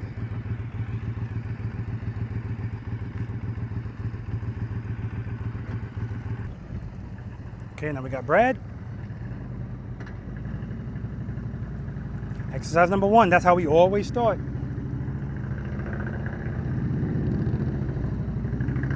Excellent. See how wide he's going? Excellent. Excellent.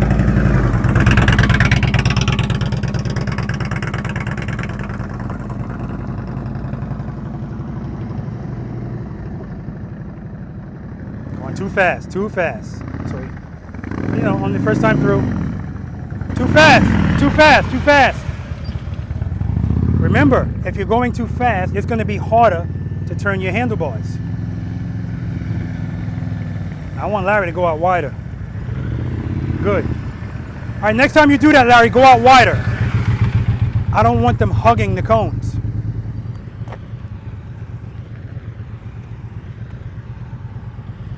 Now, Andy here is going out very wide and molesting my cones with his eyes. But controlling the motorcycle. He said, head and eyes, man, straight up. Well, yeah, but I didn't have enough power to Exactly. I know. But the whole time you're coming up here, you're looking at each cone. I know. Head and eyes, baby. Oh, let me get the. You good? All right.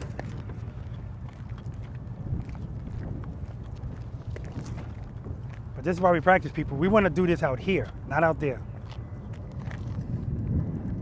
More power. Keep it loaded. Keep it loaded.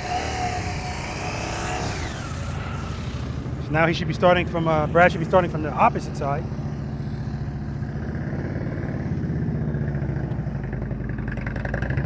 Beautiful.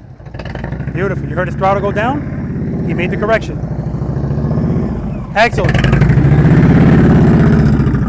And like I said, I like stuff to not be perfect all of the time because that's going to challenge you. If everything always went perfect, you'd never get better. See? Too much speed. Whoa, easy on that rear brake. Let's try that again. We got to slow down.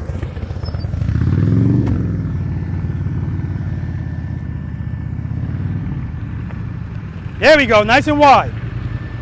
Slow down, slow down, slow down. You're going too fast. There we go.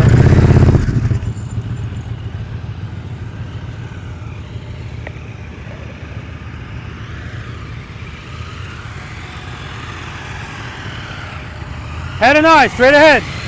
At the camera. Look at the camera the whole time. All right, so I'm going to have to actually tell Andy to go faster. He's going too slow. So we got to split the difference.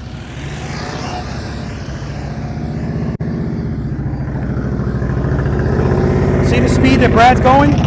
That's the speed you're going to have to go so you have momentum, but you're not going too fast where you can't make the turns. Slow down. All right, stop. All right, see where you're starting? So you're already starting out wrong. You should be starting here, not here. And then every time you make a turn, that's how wide you're going. Okay? All right, go ahead. You can start from there from now. Next time you come back, start out wider. Andy. Hey, Andy, you're actually going too slow. You're going too fast. But you slow down at the end. As soon as you slow down, the speed Brad's going is perfect. It's allowing him to stay fluid, but still turn his handlebars. So Andy, you got to speed up, okay? Just a little. All right.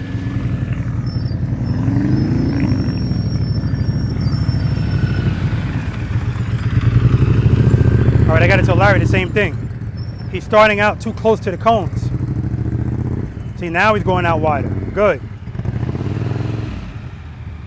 Ah, took out the last cone. There we go. Much better. Straight ahead, head and eyes.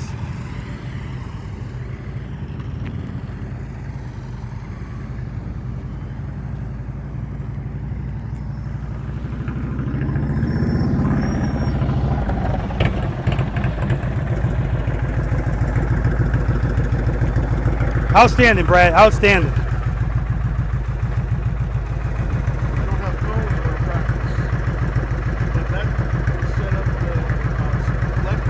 Yeah. Just so I do it on the lines inside the parking space. Perfect. I need you to go first from now on every exercise, okay? All right.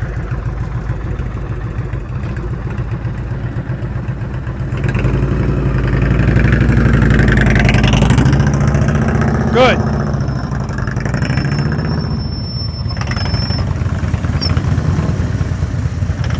All right, let's do it.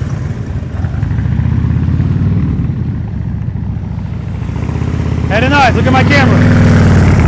Larry, when you start from here, not here.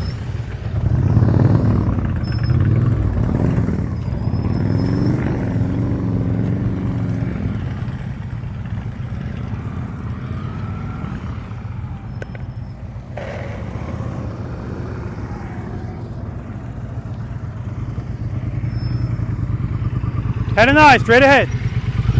Slow down, slow down. Good. Throttle, keep it loaded. See guys, when I say slow down, it doesn't mean stop keeping it loaded. Because then we was like, uh-oh, and he hit the throttle and it threw him forward. That's why you cover the rear brake. Because if that happens, you need to be able to get your speed under control right away. You're losing space if you're going too fast. Much better, Andy. Much better. Keep it loaded. Head and eyes. Good. Much better.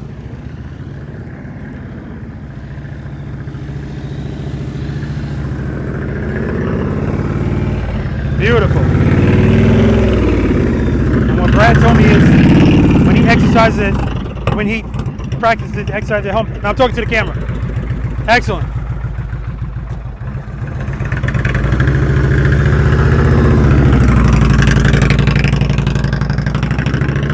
Practices at home, he doesn't use cones, but he practices, and it shows.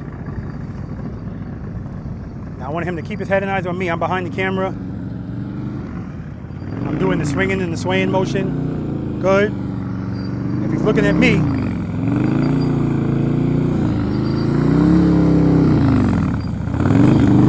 much better. Gotta keep the RPMs down now. They're too high. What's the difference?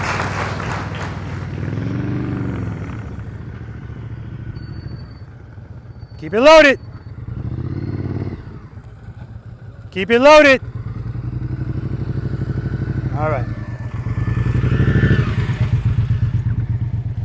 All right, guys, we're going to move on to exercise number 6, the infamous U-turn.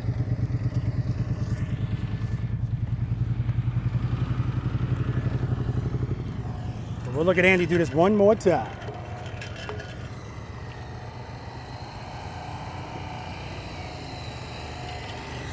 Much better.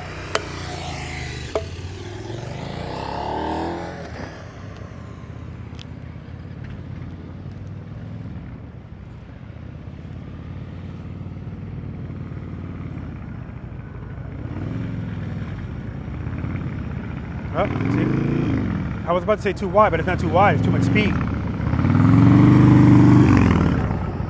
All right, guys. Exercise number 6. No, the infamous U-turn. Infamous U-turn. Okay, so the good thing is, from my observations, none of you guys are going to have a problem with this, right? Because the rules don't change, okay? This is 27 feet wide. Anybody offended by this? Is it too wide? Is it too narrow? That's what I meant to say. No, okay. Well, if it is, that's what this box is for. If you want to make a U-turn within 18 feet, just don't pass that line. No problem. Or if those cones are bothering you, you can come up here and still try it. You know, again, this is not a competition. But for the rest of you, use all of the space that you need. Okay? So when you pull in here, Andy, George, this cone I'm allowing you to look at, but don't stare at it. They don't mind you looking at them, just don't stare at them. It's inappropriate. You're grown men. Look how little they are. All right? Head and eyes, handlebars. Once again, I want you to stare at my camera. You guys just won't do it. Head and eyes, handlebars, which means you look first and then you turn. Remember, if you're on a motorcycle, the whole head and eyes thing, yes, it's going to help you turn your handlebars, but it's a safety thing too. You're on a motorcycle and you need to make a U-turn. If you look, and you look in your mirror or whatever, nothing's coming. But everything happens fast out there. So if you say, all right, I'm good now, and now you're just going to do this, who knows what's going on? So head and eyes, handlebars. And remember, if I tell you to look at my camera, keep looking at it. Listen, guys, I need you to understand that I recognize that it feels awkward. All right? But I just want you to I need you to be comfortable being uncomfortable. Just for it's a fractions of a second, right? And keep this in the back of your mind. As you're making this turn, George's bike is not going to be there. So what is there to hit aside from some cones? And maybe, you notice I don't put a bunch of cones to box you in, right? Because again, this is not a competition. I do want you to feel some confinement, but I don't want you to feel claustrophobic either. There's escape routes. But if you hit the cone, not a big deal. Another reason I don't have the big cones is because this is not going to unseat your motorcycle. You're not going to fall because you hit this, even in a turn, okay?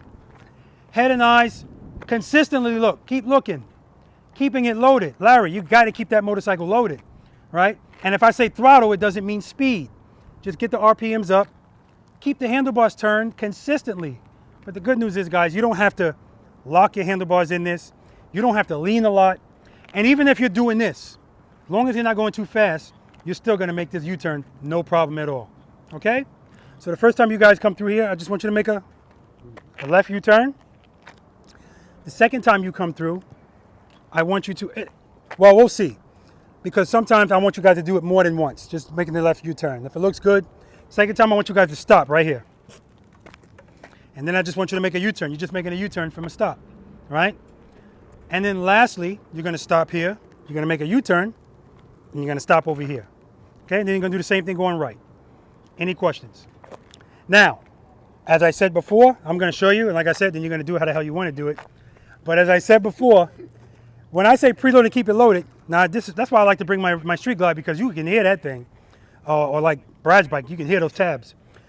My throttle is the same as I'm approaching this U-turn, as I make the U-turn, and it doesn't change until I'm done.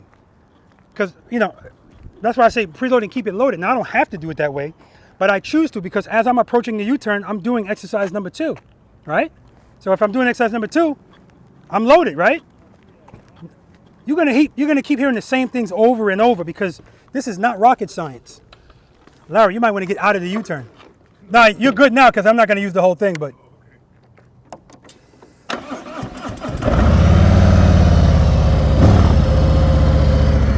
So as I'm approaching, that's where my engine is. That's where it's going to stay. Head and eyes, handlebars. Don't have to lean a lot. Don't have to lock the handlebars. And, you hear my throttle? Even if I do it in here. Because again, you don't need a lot of speed, you just need consistent power to the rear wheel, and it will keep the motorcycle up. The only difference doing it within 18 feet is I have to lean more, I have to turn the handlebars more. The other stuff, as far as the power, does not change, right? Okay, everybody clear? Any questions? All right, Brad's gonna be first.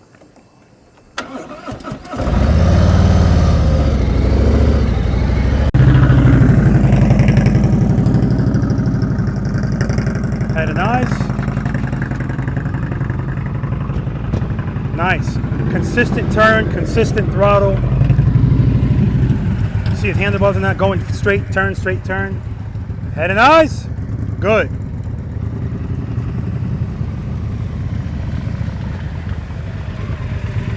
Now right there, Larry did a lot of lean there. And he had to do a lot of lean because he's going kind of fast. So he kind of let the motorcycle coast through that turn.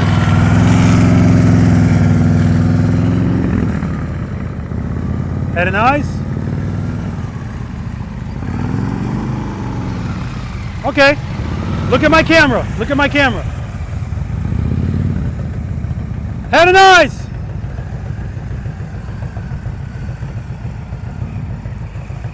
Look at my camera. Snap that head. No, you can do the whole thing. Just go straight through.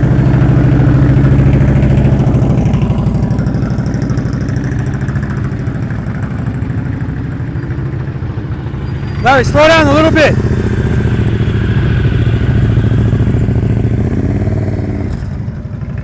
Head and eyes. See the difference? If I have them slow down, you got to keep it loaded. Keep it loaded, baby. Keep it loaded through that.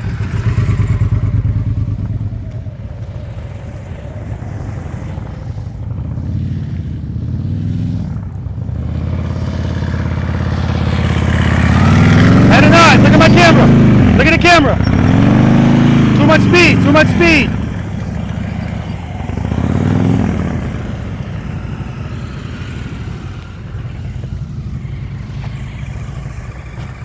Head and eyes, head and eyes.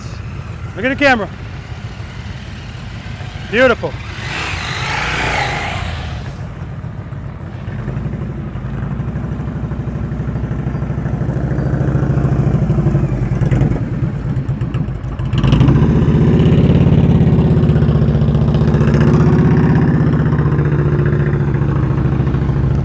Excellent.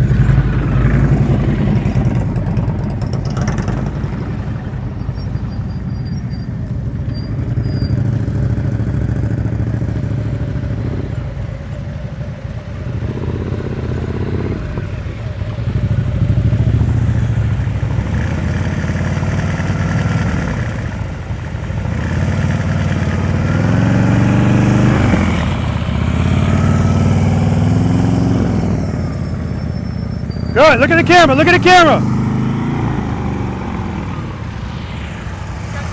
Look at the camera.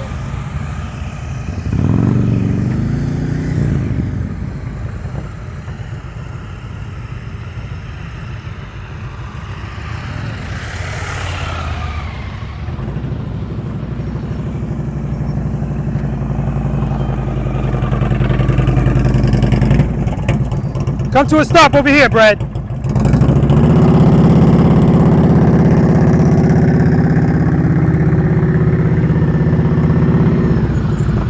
Good. All right, Larry.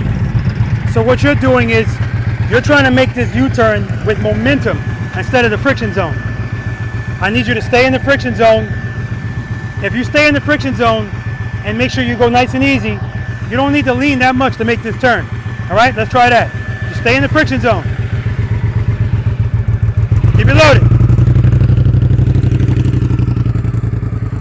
See, too much speed.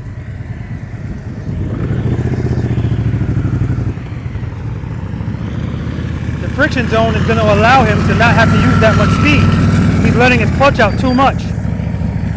He's still in the friction zone, but he's in the high end of it. All right, look at my camera. Everything else is looking good.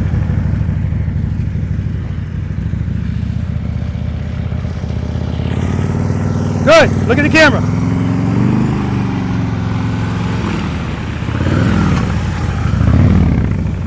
Good, I got it.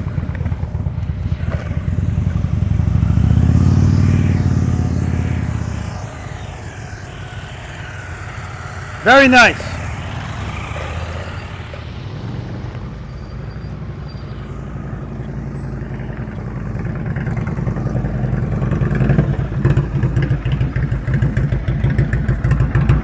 After this time, right turns. Straight through.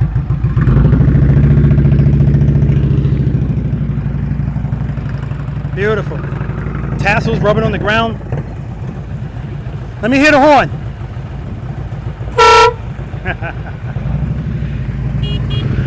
No, no. Meet, meet. We've just been emasculated. All right, let's use that friction zone. Head and eyes, friction zone. You gotta let that clutch out some more. Use the rear brake to control your speed. Good, good, head and eyes. Woo, much better. Yep. Show them how it's done.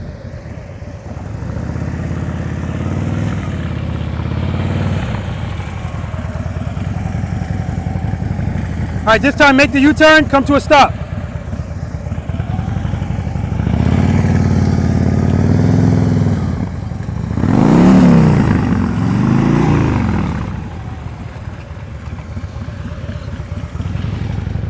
Now I saw it, I know the camera didn't pick it up, but he jerked his clutch in. As soon as he jerked his clutch in, he put his foot down. Why?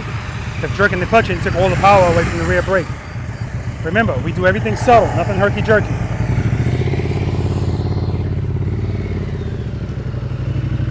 All right, keep it loaded, man. Right turns, get behind Brad.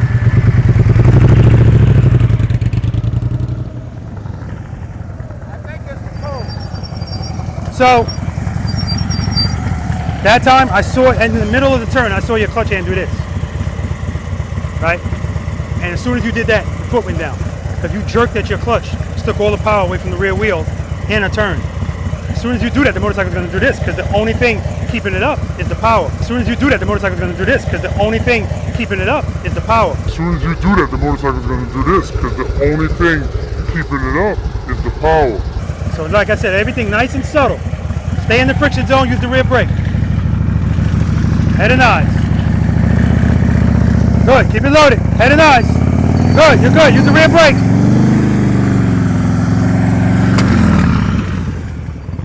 All right.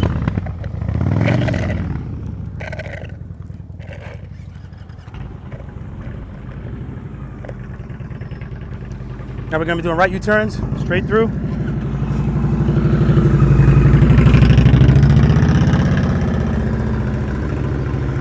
Yeah, he would definitely benefit from some higher bars. His elbow is going right into his body.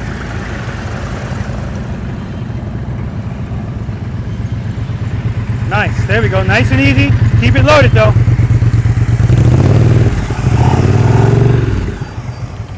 All right, those damn right turns. I keep hearing this throttle go down. You gotta keep it low. Keep it loaded.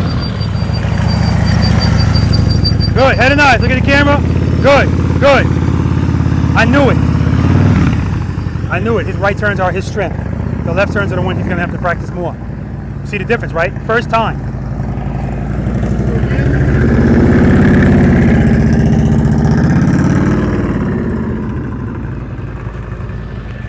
Beautiful.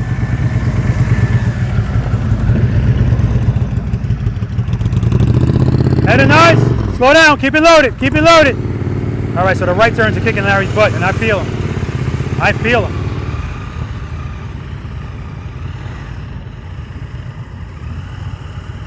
Head and eyes.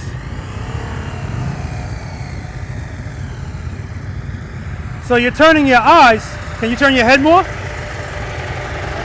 Oh, if you can, you can. Okay. I'm trying. But I'm saying, are you physically able to do it? No? Okay, don't worry about it.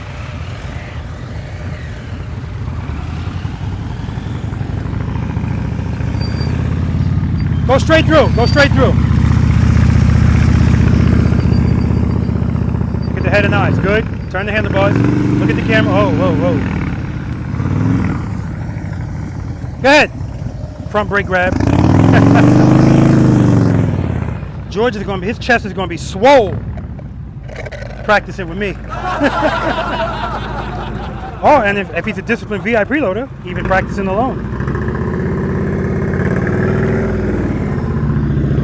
Excellent. I think Brad did that better from a stop than he did moving.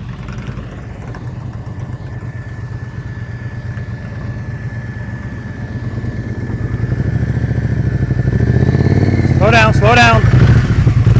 Too much speed, and that's why he's going wide. So yeah, right turns is something that Larry's going to have to work on more. Just like I have to work on my right turns more. Everybody has a weak spot.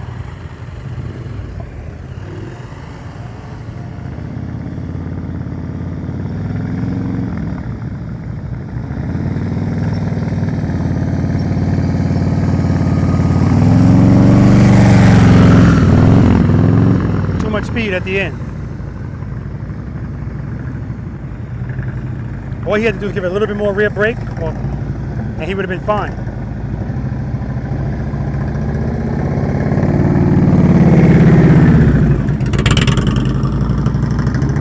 Very nice. All right, Larry, nice and easy. The speed is what's taking you way out. Nice and easy. Exercise number 2 with the handlebars turn. That's all this is. Throttle, throttle. There we go. Ah, too much speed.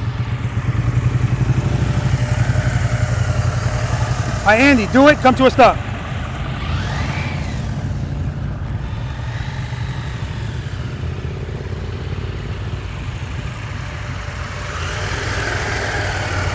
Perfect.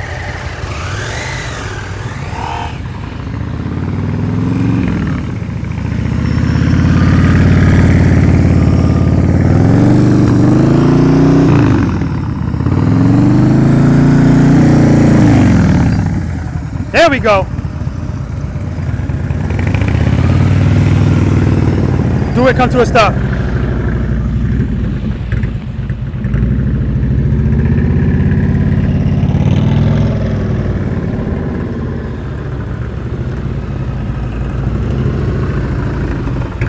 Excellent. You can head over to that exercise right there on the other side of it. All right, keep it loaded, but don't let your clutch out too much. Stay in the friction zone. Good. Trust and believe.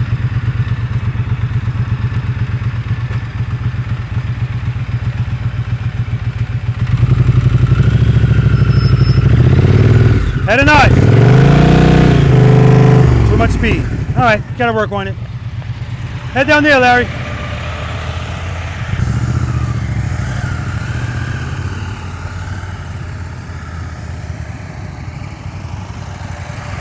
Excellent.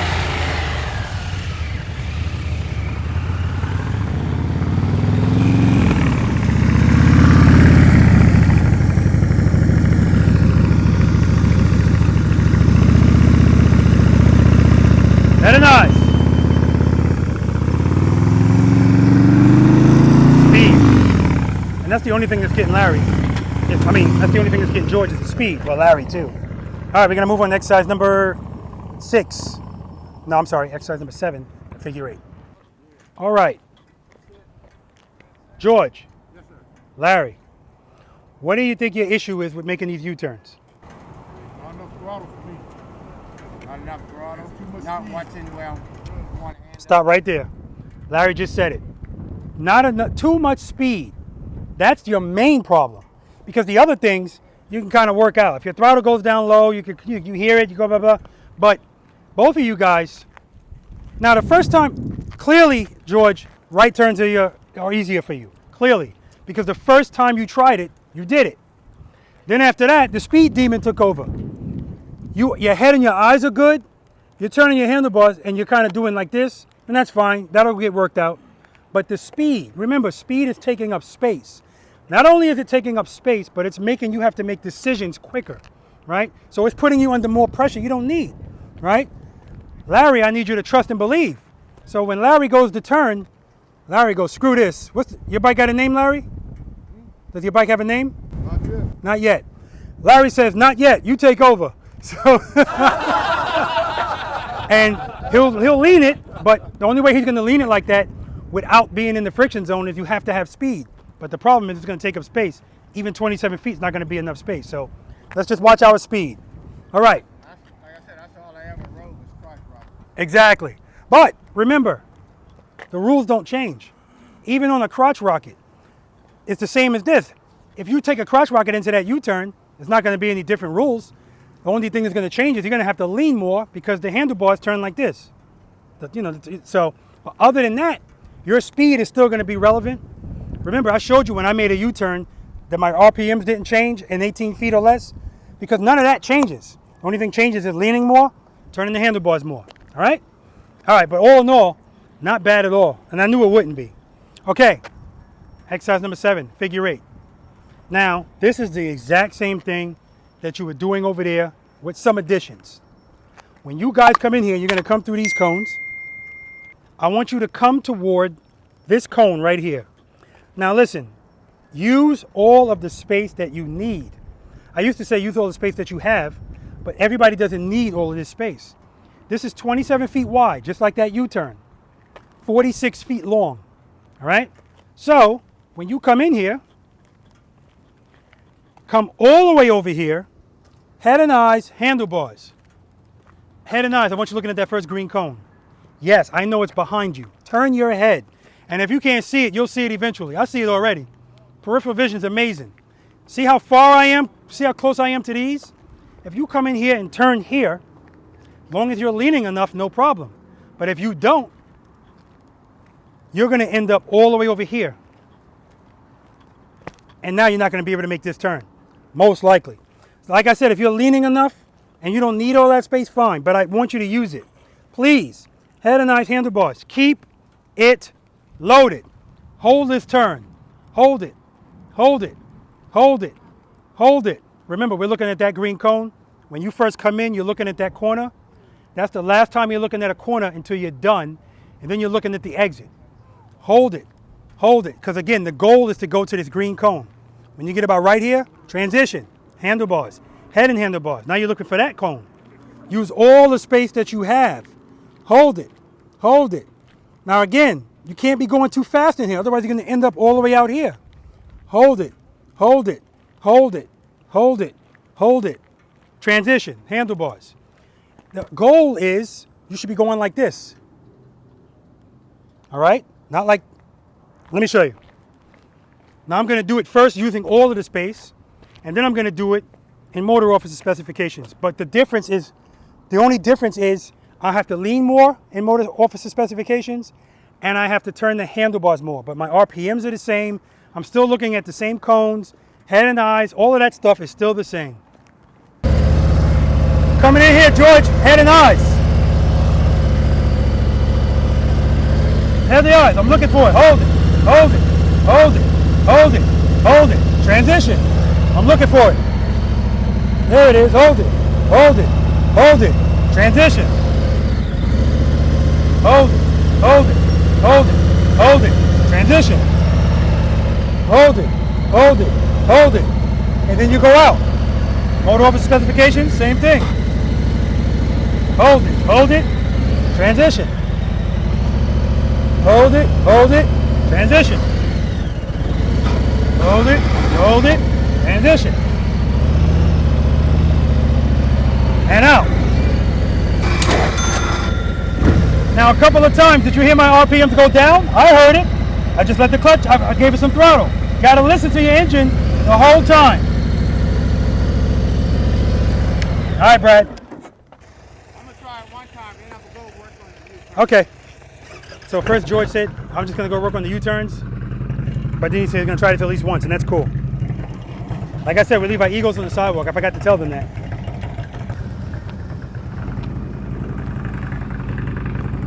A lot of light blinking going on.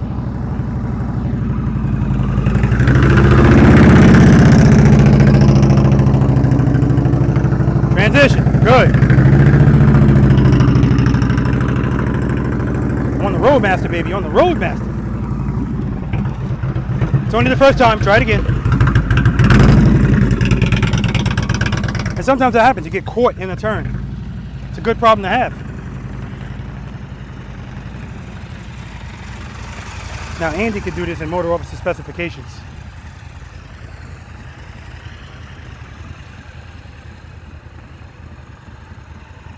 Head and eyes, Andy.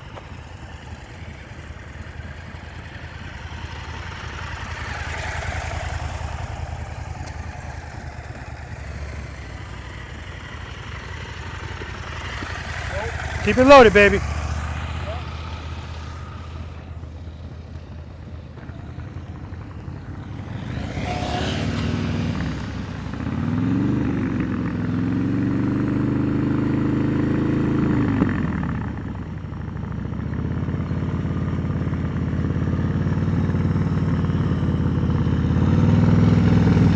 Little more speed, little more speed, little more speed.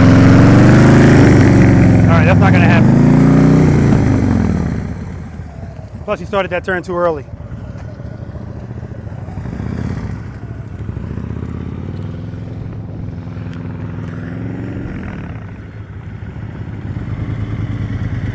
All right, head and eyes. Throttle, throttle. Come on, Brad. Got to stay in the friction zone. There's no ifs, ands, or buts about it. You have to keep power going to the rear wheel throughout this exercise. You have to. And if you go out of it for a second, you're going to get back in it. That'll depend on how fast you're going too, and where you are in the turn. Good, good, good.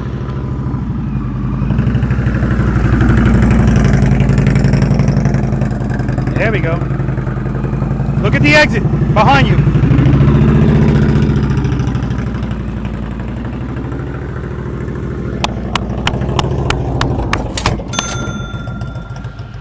That's what I'm talking about.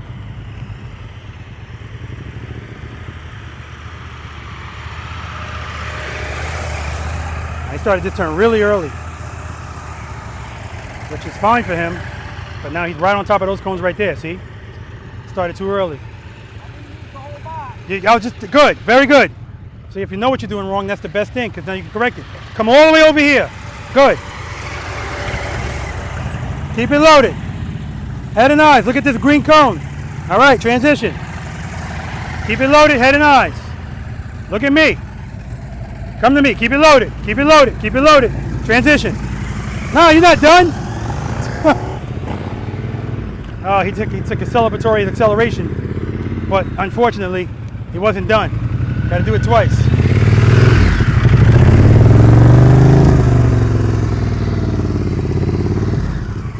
Keep it loaded. You got to keep it loaded, baby. Start over if you like. And you got to do it twice. You only did it once. You got to go through twice. You went through once.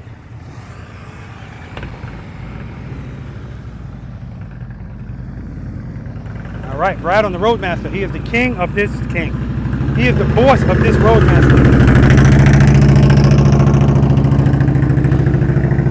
Good.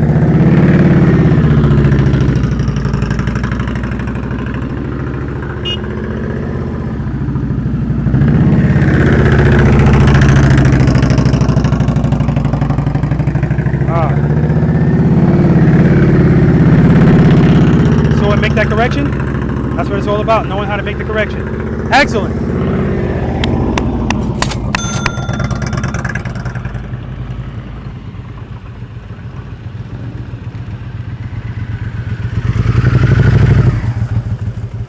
Keep it loaded.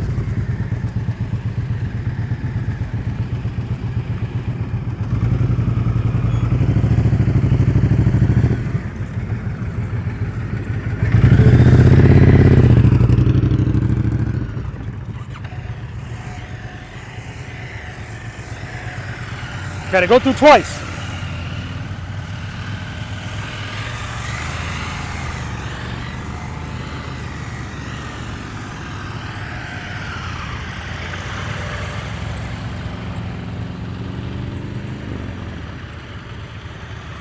Good. Keep it loaded. Keep it loaded.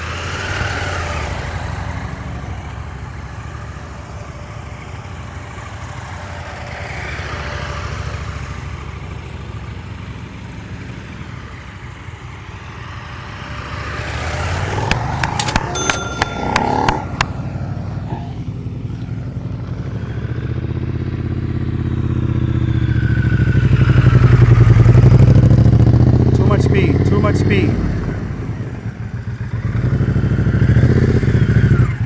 All right, throttle, throttle.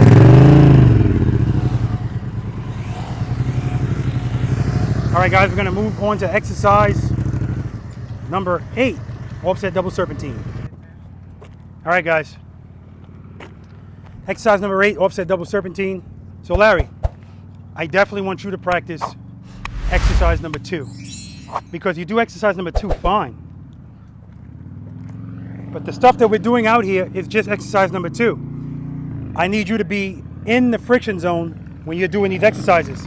But what you're doing is you're using momentum to make these turns, and it's too much speed. So it's almost impossible to do it like that because it's taking up too much space. So I need you to trust that as you don't need to go fast to keep the motorcycle up. That's what the friction zone's for. Okay? All right, so remember in that exercise when I kept saying hold it, that's going to be relevant here. So what I want you guys to do is when we go through this exercise, if we had a map on you as you're doing it, it should look like this. Not like this. Okay? So when you guys come through here, you see how my motorcycle's set up? That's why I'm not coming through here like this. As soon as I clear these cones, I'm coming to the right. As soon as I clear them, I'm coming to the right. I'm coming all the way to the right. Head and eyes, look at those cones. Handlebars. So the reason I'm coming all the way to the right is when I reach these cones, I'm already going in this direction, right? If you come straight to the cone, not impossible, but it's more work because now you have to turn more in order to get to that cone. So, like I said, all the way out, head and eyes, handlebars, look at these cones. When you get to these cones, head and eyes, handlebars, look at the cones you came from. Hold it, hold it, hold it, hold it. Transition, head and eyes, handlebars. Same concept. By the time you make it to these cones, you're already facing the direction you want to go. Head and eyes, Look at the cones you came from. Hold it, hold it, hold it. Transition, head and eyes, handlebars, and so on and so forth. Again, your speed's gonna matter. If you're going too fast, when you make even this turn, it's gonna push you way out here. And now you still gotta make this turn. Now again, this is not a competition, but the goal is to stay within the outside lines. So if you make this turn, and now you're all the way out here to make the next one, again, not a big deal, just something to practice on, okay? All right. Head and eyes are important, as always. So I'm gonna do it going down the way I just told you, and then coming back, I'm gonna do it going right for the cones. Yes, it's not impossible. Matter of fact, I bet my left nut, that's how Andy's gonna do it, because on that motorcycle, much easier. But I could be wrong. I got a vasectomy, so I don't need my nuts.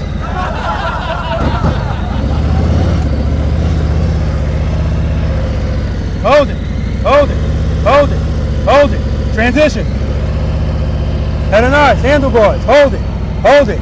Transition. Hold it, transition. My throttle went down there, I heard it, I brought it back up. Hold it, hold it, hold it. Head and eyes, transition. Look the way I came from, hold it. Head and eyes, transition. I'm always turning my head and eyes before my handlebars. And then I'm out. I'm going to come back motor office, just going straight for it. Not motor office, I'm sorry.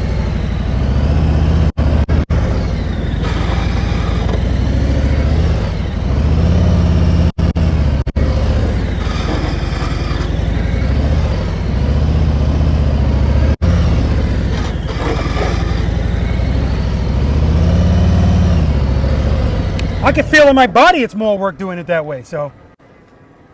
George is off camera practicing the U-turn. I'm going to tell him to go over and practice the right turns and left turns as well.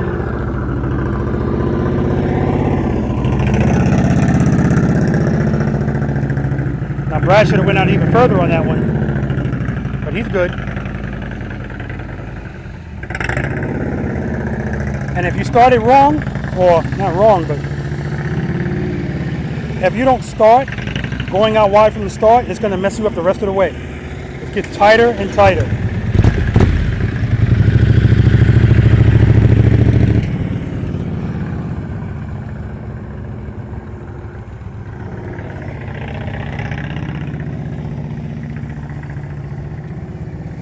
Excellent, Brad.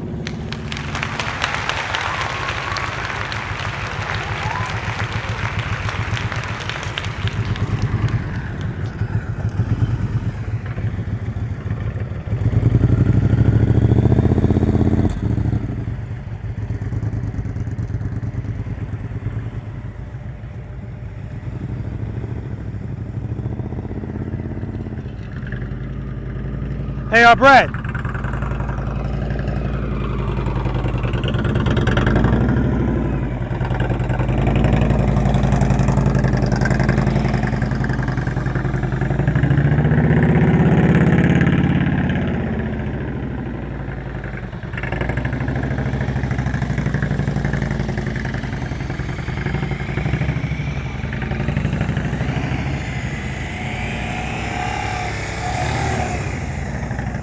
But Andy, he held that turn going to the right nice and long.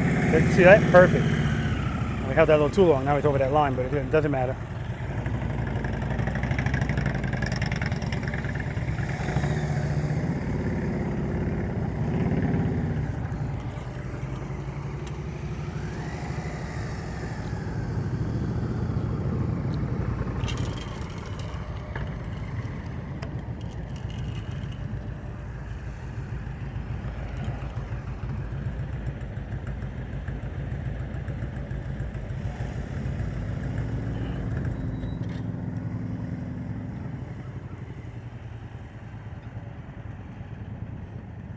Excellent. Hey, Brad, do it again, but start on the other end. What do you say? It seems like I'm working harder than I should. And I think when I get towards the end, I'm a little bit cut off, I guess. I'm going to tell you why. Funny you should say that because I already said it to the camera. When it's almost like when you start this too early, right from the start, it's going to catch up to you as you go. So, yeah, you're coming out, but you're coming out this far when you should be out this far. So when you're this far, now when you make this turn, it's going to make you closer to these cones. When really you want to be all the way over here when you make this turn. So big swooping turns. Big swooping turns. I've seen you say it 100 times on the videos, and I see it. And it's different when you're doing it, but I never set one of these up. So Yeah, exactly. But here's the difference, Brad. You still made it through it because you already know how to adapt and overcome certain things. That's part of being the boss of your motorcycle. So this time when you come through, as soon as you clear this, I'm gonna be standing over here. Come all the way to me.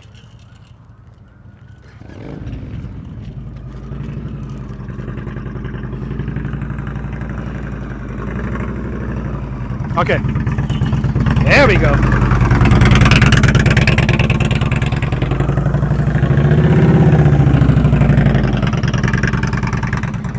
Okay, so he held that turn too long.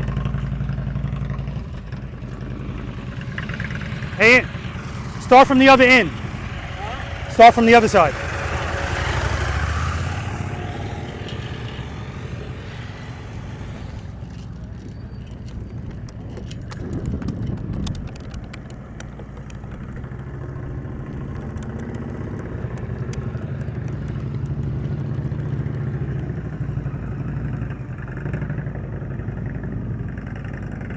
Nice. Nice.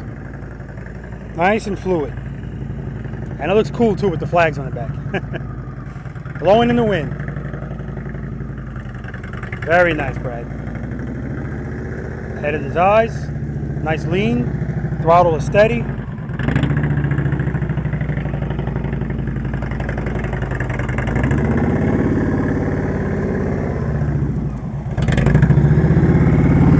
Perfect, perfect, perfect.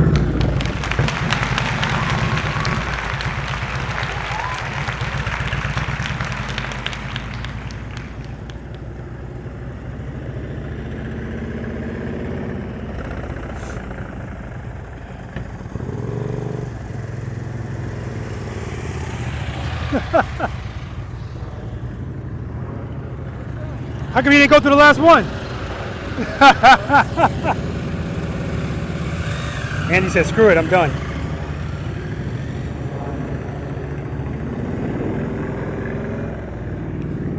And it makes sense that Brad is having more fun and more engaged on this exercise because, like he said, never set this one up.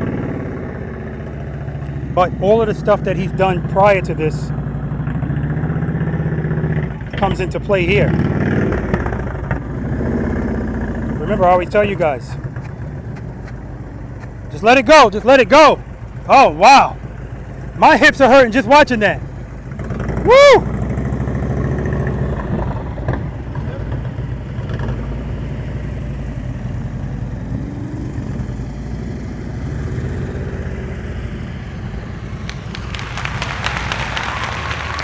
But yeah, like I was saying, guys, the reason Brad can be successful in this too is because he's using the same skills and techniques that got up to this. Remember, all of these exercises build on one another. All right, guys, we're gonna move on to exercise number 9, the final exercise today, the abominable snowman. The abominable snowman.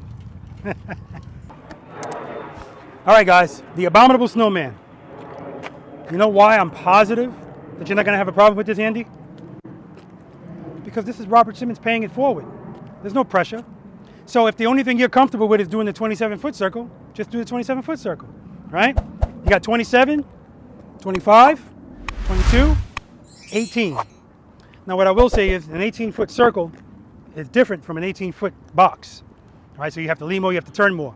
Like on your motorcycle, much easier. But everything that we've done up until now, Making it sound like I cheated today. no, you definitely didn't cheat. You definitely didn't cheat because if you put somebody on that motorcycle, I don't care what kind of motorcycle, that does not know what they're doing, they're still not going to do what we're doing out here. They're not going to be able to do it. So just trust me. I'm not taking anything away from you, but I am saying it's easier on that motorcycle. Clearly it is. All right, so if you are going to attempt the top of this snowman, just keep in mind, whatever side is your strength, that's the side you want to be on when you're doing it up there. If you start making a right turn, it's going to be a left turn up there. Okay? But again, if you don't want to try it, you don't have to try it. If you don't want to do it, you don't have to do it. Once. You can go down, actually you can go around as many times as you want, but you really only have to go around once. Go around here, go into the next one, go around here, next one. Now, here's what I'll say. If you are going to try the one at the top, when you come into the circle, you have to come all the way over here. And then hug the cones. When you get about right here, head and eyes, handlebars, you look at the exit, and then you go for it, right? But you're not going to make that turn if you come in here and you start right here. And here you can, not up there. Now, from exercise number 6 and 7, you kept hearing me go, hold it, hold it. That's all you're doing in this. You just get into the circle, hold it, and then transition. All right, so let me run through it just once. And after you go through one way, then go through the other way, if you like. Got George over there. George's chest is going to be so big. I say, I thought you were motorcycle practicing. Why is your chest so big? I was practicing and Robertson was paying it forward.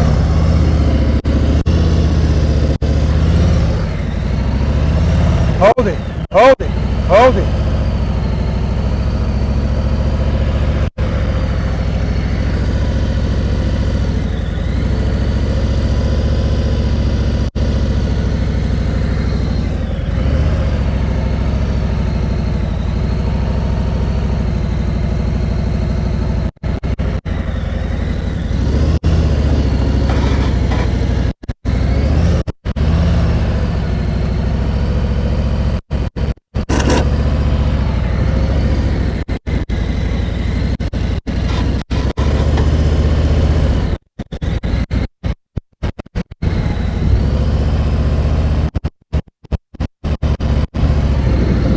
That's it. All right, Brad.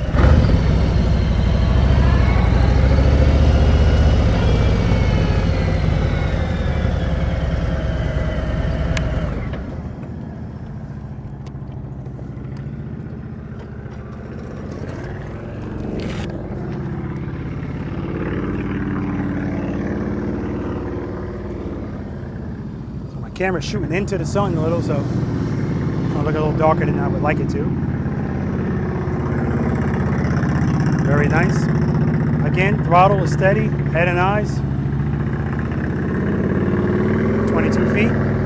Started that turn a little early, and that's the result.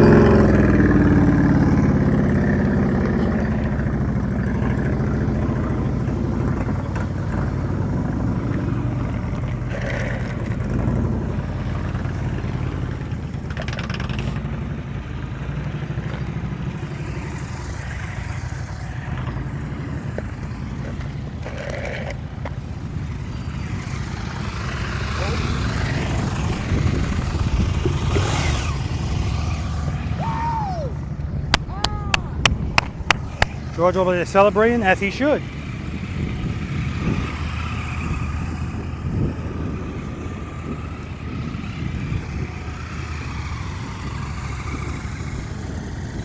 Started that turn early, but he can get away with it on this motorcycle. Very good. All the way to the corner. Now you started early. You started early, that's the only reason. Try that again. Hold up, don't go in, he's coming in. Yeah, go out, he's coming in.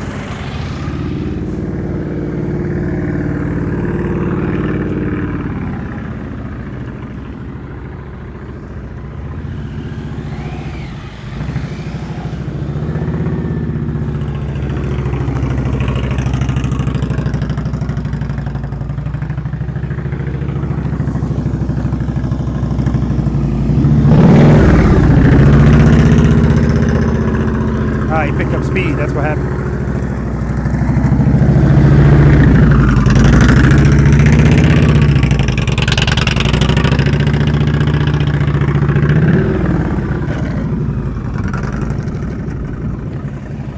Oh, damn.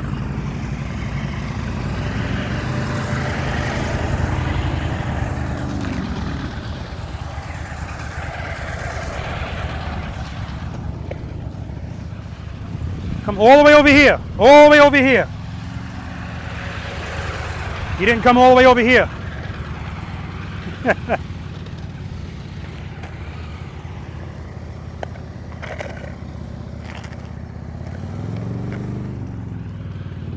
Brad, you just didn't come all the way over. That's the only issue. On the 22 feet. Try it again. This time come all the way over here. Right here. Right here. Now hug these cones. Hug them. There you go. You want to try this one again at 22 feet?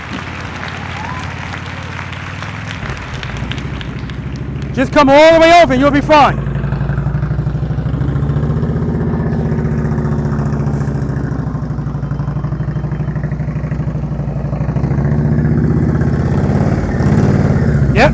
Yep.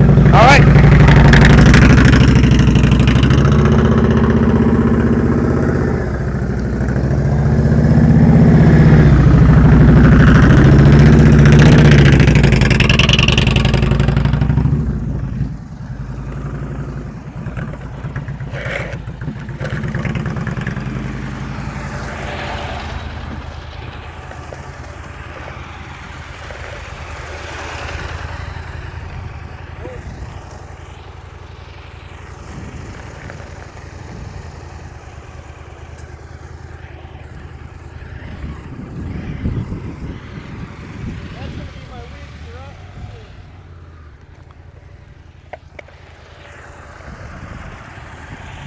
Too early, way too early.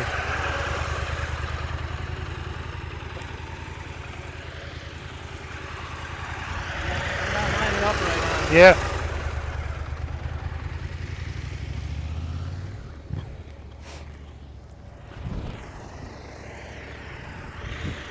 Put your wheel right here. Right here. All right, look at the exit. Look at the exit. There we go. I got to do a right turn. I haven't done a right turn in here.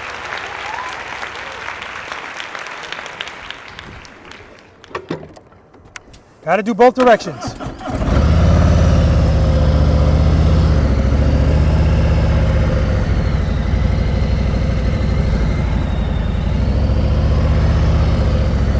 Ah.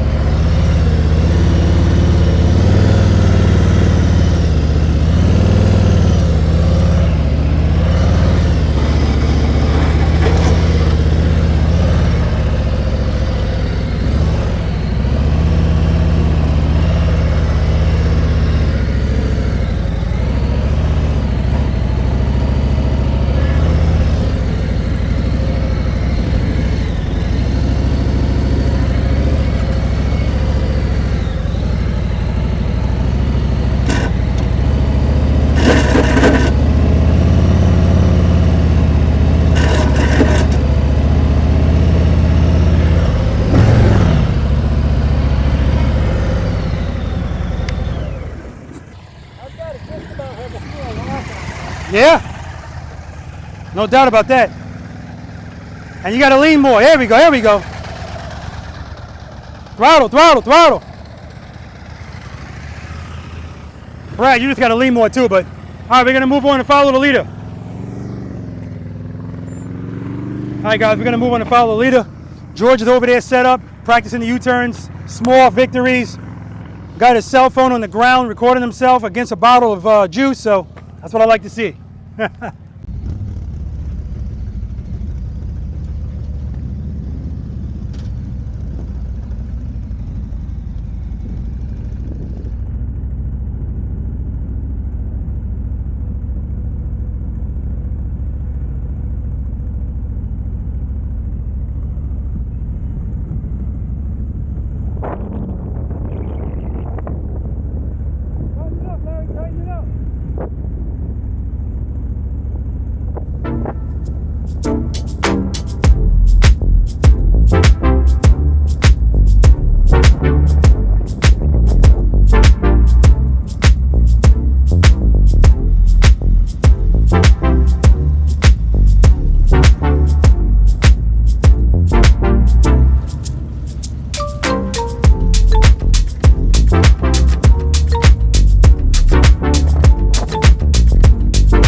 here, I normally make a U-turn, but you see all those wet leaves on the side, so there was going to be no U-turn there. So when I went further down the road where it gets wider, you still have some stuff on the road. So this is where what we do in exercise number 4 would come in handy. Because if you ever get on a road that has gravel or sand or anything that you think might cause your front wheel to slip, that's when you would make a turn with the motorcycle straight up. No reason to lean it. You definitely don't want to lean it, and you definitely don't want to put your foot down. Keep the motorcycle straight up, and you'll be able to make that turn no problem.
you enjoy yourself? Yes, it was worth my time by far.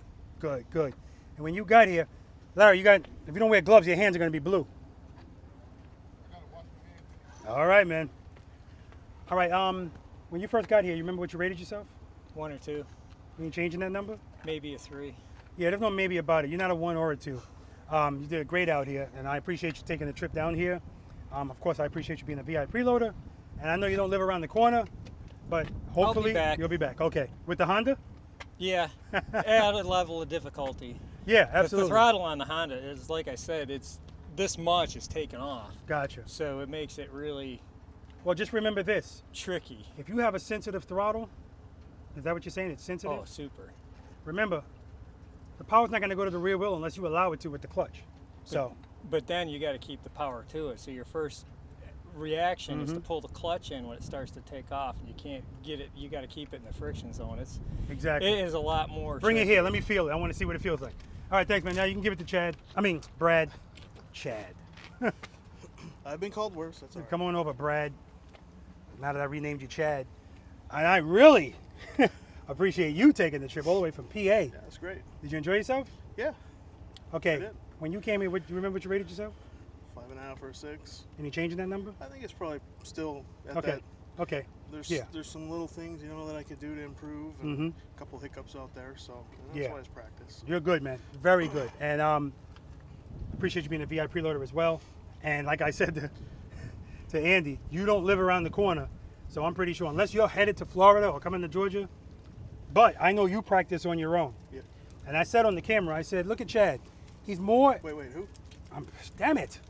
I said to Brad, I can see he was more engaged with exercise number 8, the offset double serpentine, because he told me, I don't do this at home. Yeah. So it was something different. But all of the stuff that you do, Yeah. it ties in right there. So great job, man. Pleasure to meet you. Thank you. Appreciate it. All right, man. Come on over, George. George, you enjoy yourself? Oh, I had a blast. What'd you rate yourself when you first got here? -0.5. Any change in, hold on, I'm gonna walk off camera for the answer. Any change in that number?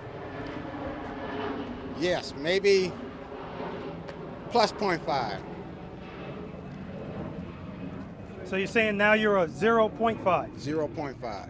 All right, so I think he's being a little hard on himself, but I don't care if that's what he thinks, because that's still higher than it was when he got here, and that's always the goal. So, and I got a news for you, you and Larry. When I went into the figure 8 box and I said, let me just go in here and go right back out. All of a sudden, you guys don't have a problem, because it's the same as this U-turn that was right here, because you guys were over here and you were practicing. So that's what I like to see, man. That's what's up. So I appreciate you coming out. You also don't live around the corner, but you're a lot closer than these guys. So will you be back? Oh, definitely. Good. I'm looking forward to seeing you back. And all right, last but not least, you can pass the mic to this guy who definitely should be back, unless his schedule doesn't permit it. Larry Love. Larry, did you enjoy yourself? Oh, I love it. Good, man. Good. How's the abs? It hurt. I need to do some damn crunches. It hurt. What'd you rate yourself when you first came? 5. Any change in that? Probably at a 6 now. Okay. All right, so good. So listen, I appreciate you coming out. Like I said, I know you live in Savannah, but it's all about schedule. I'm already looking at the weather. This whole week is going to be good weather. So next Saturday or Sunday, depending on the weather, that's going to be practice session number 36, all right? Appreciate you coming out, man. All right. All right, guys, that's going to do it for practice session number 36. As always, had a blast. And right now, guys, I'm not rubbing it in, I swear. It's 79 degrees. It's just perfect weather. Actually, perfect would be 69 degrees, right? Because then, but I'm not complaining. I appreciate it. It's going to be in the 70s this whole week out here in Pooler, Georgia. So practice session number 36 should be either a Saturday or a Sunday. Again, that depends on the rain. So I said it before and I'll say it again, guys. Get your motorcycle down here if you have the time, if you have the means. I know the riding season might be over in your neck of the woods, but it doesn't end down here. So no reason to have your motorcycle tucked away someplace in hibernation if you don't need it to be. At least take it out to bring it down here and then take it back. Put it in the trailer, right? You don't have to ride it. okay? Because I know if it's freezing where you are, yeah, it's going to be even colder on the road until you get into this neck of the woods. But all I'm saying is, you don't have to sit your motorcycle down for months and months without getting out and riding and practicing, and just coming out and hanging out with your fellow preloaders and V.I.Preloaders, all right? Because that's always a good part about it as well. Meeting everybody, hanging out. I love that part of it. I love Preloader Nation, guys. So again, guys, what I'm really trying to say is, this is a perishable skill. I say it all the time. And if you sit all winter, especially if you were just starting to get it, it's almost like you're starting all over, but you're really not. All right, guys? So with that being said, we're going to get out of here. These guys are picking up the cones. I appreciate them for that. But to you guys, I know that there's anything, and I mean anything, that you could be doing with your time. And the fact that you choose to spend a little bit of it with me, I appreciate that. If you haven't hit that subscribe button, guys, please subscribe to the channel. It helps out. It helps out big time, okay? It's a very, very small and free way for you to support this channel and support me. All right, guys? All right. Spend more time being thankful for the things that you have and less time complaining about the things that you don't. I want to give a shout out to my brothers and sisters in blue. Please be careful out there, guys, and know that you're appreciated. Special shout out to the elite NYPD Highway Patrol, particularly Highway 1 because that's where I worked, and the Highway District because that's where the school is. That's where the motorcycle school is. That's who taught me how to ride these motorcycles the way I ride them. But like I always tell you guys, I didn't graduate from motorcycle school with the same amount of skill that I have today. This is a perishable skill. You have to keep practicing. And the day that you think, I got it, I don't need to learn anymore, you are sorely mistaken. You are constantly learning. And even if you're not, you're constantly honing your skills. All right, guys? So practice. Preload and keep it loaded, guys. And practice, guys. Because practice breeds confidence. And a confident rider is not only a safer rider, but a rider that's going to enjoy riding their motorcycle way more. I guarantee it. I love you guys. Until next time.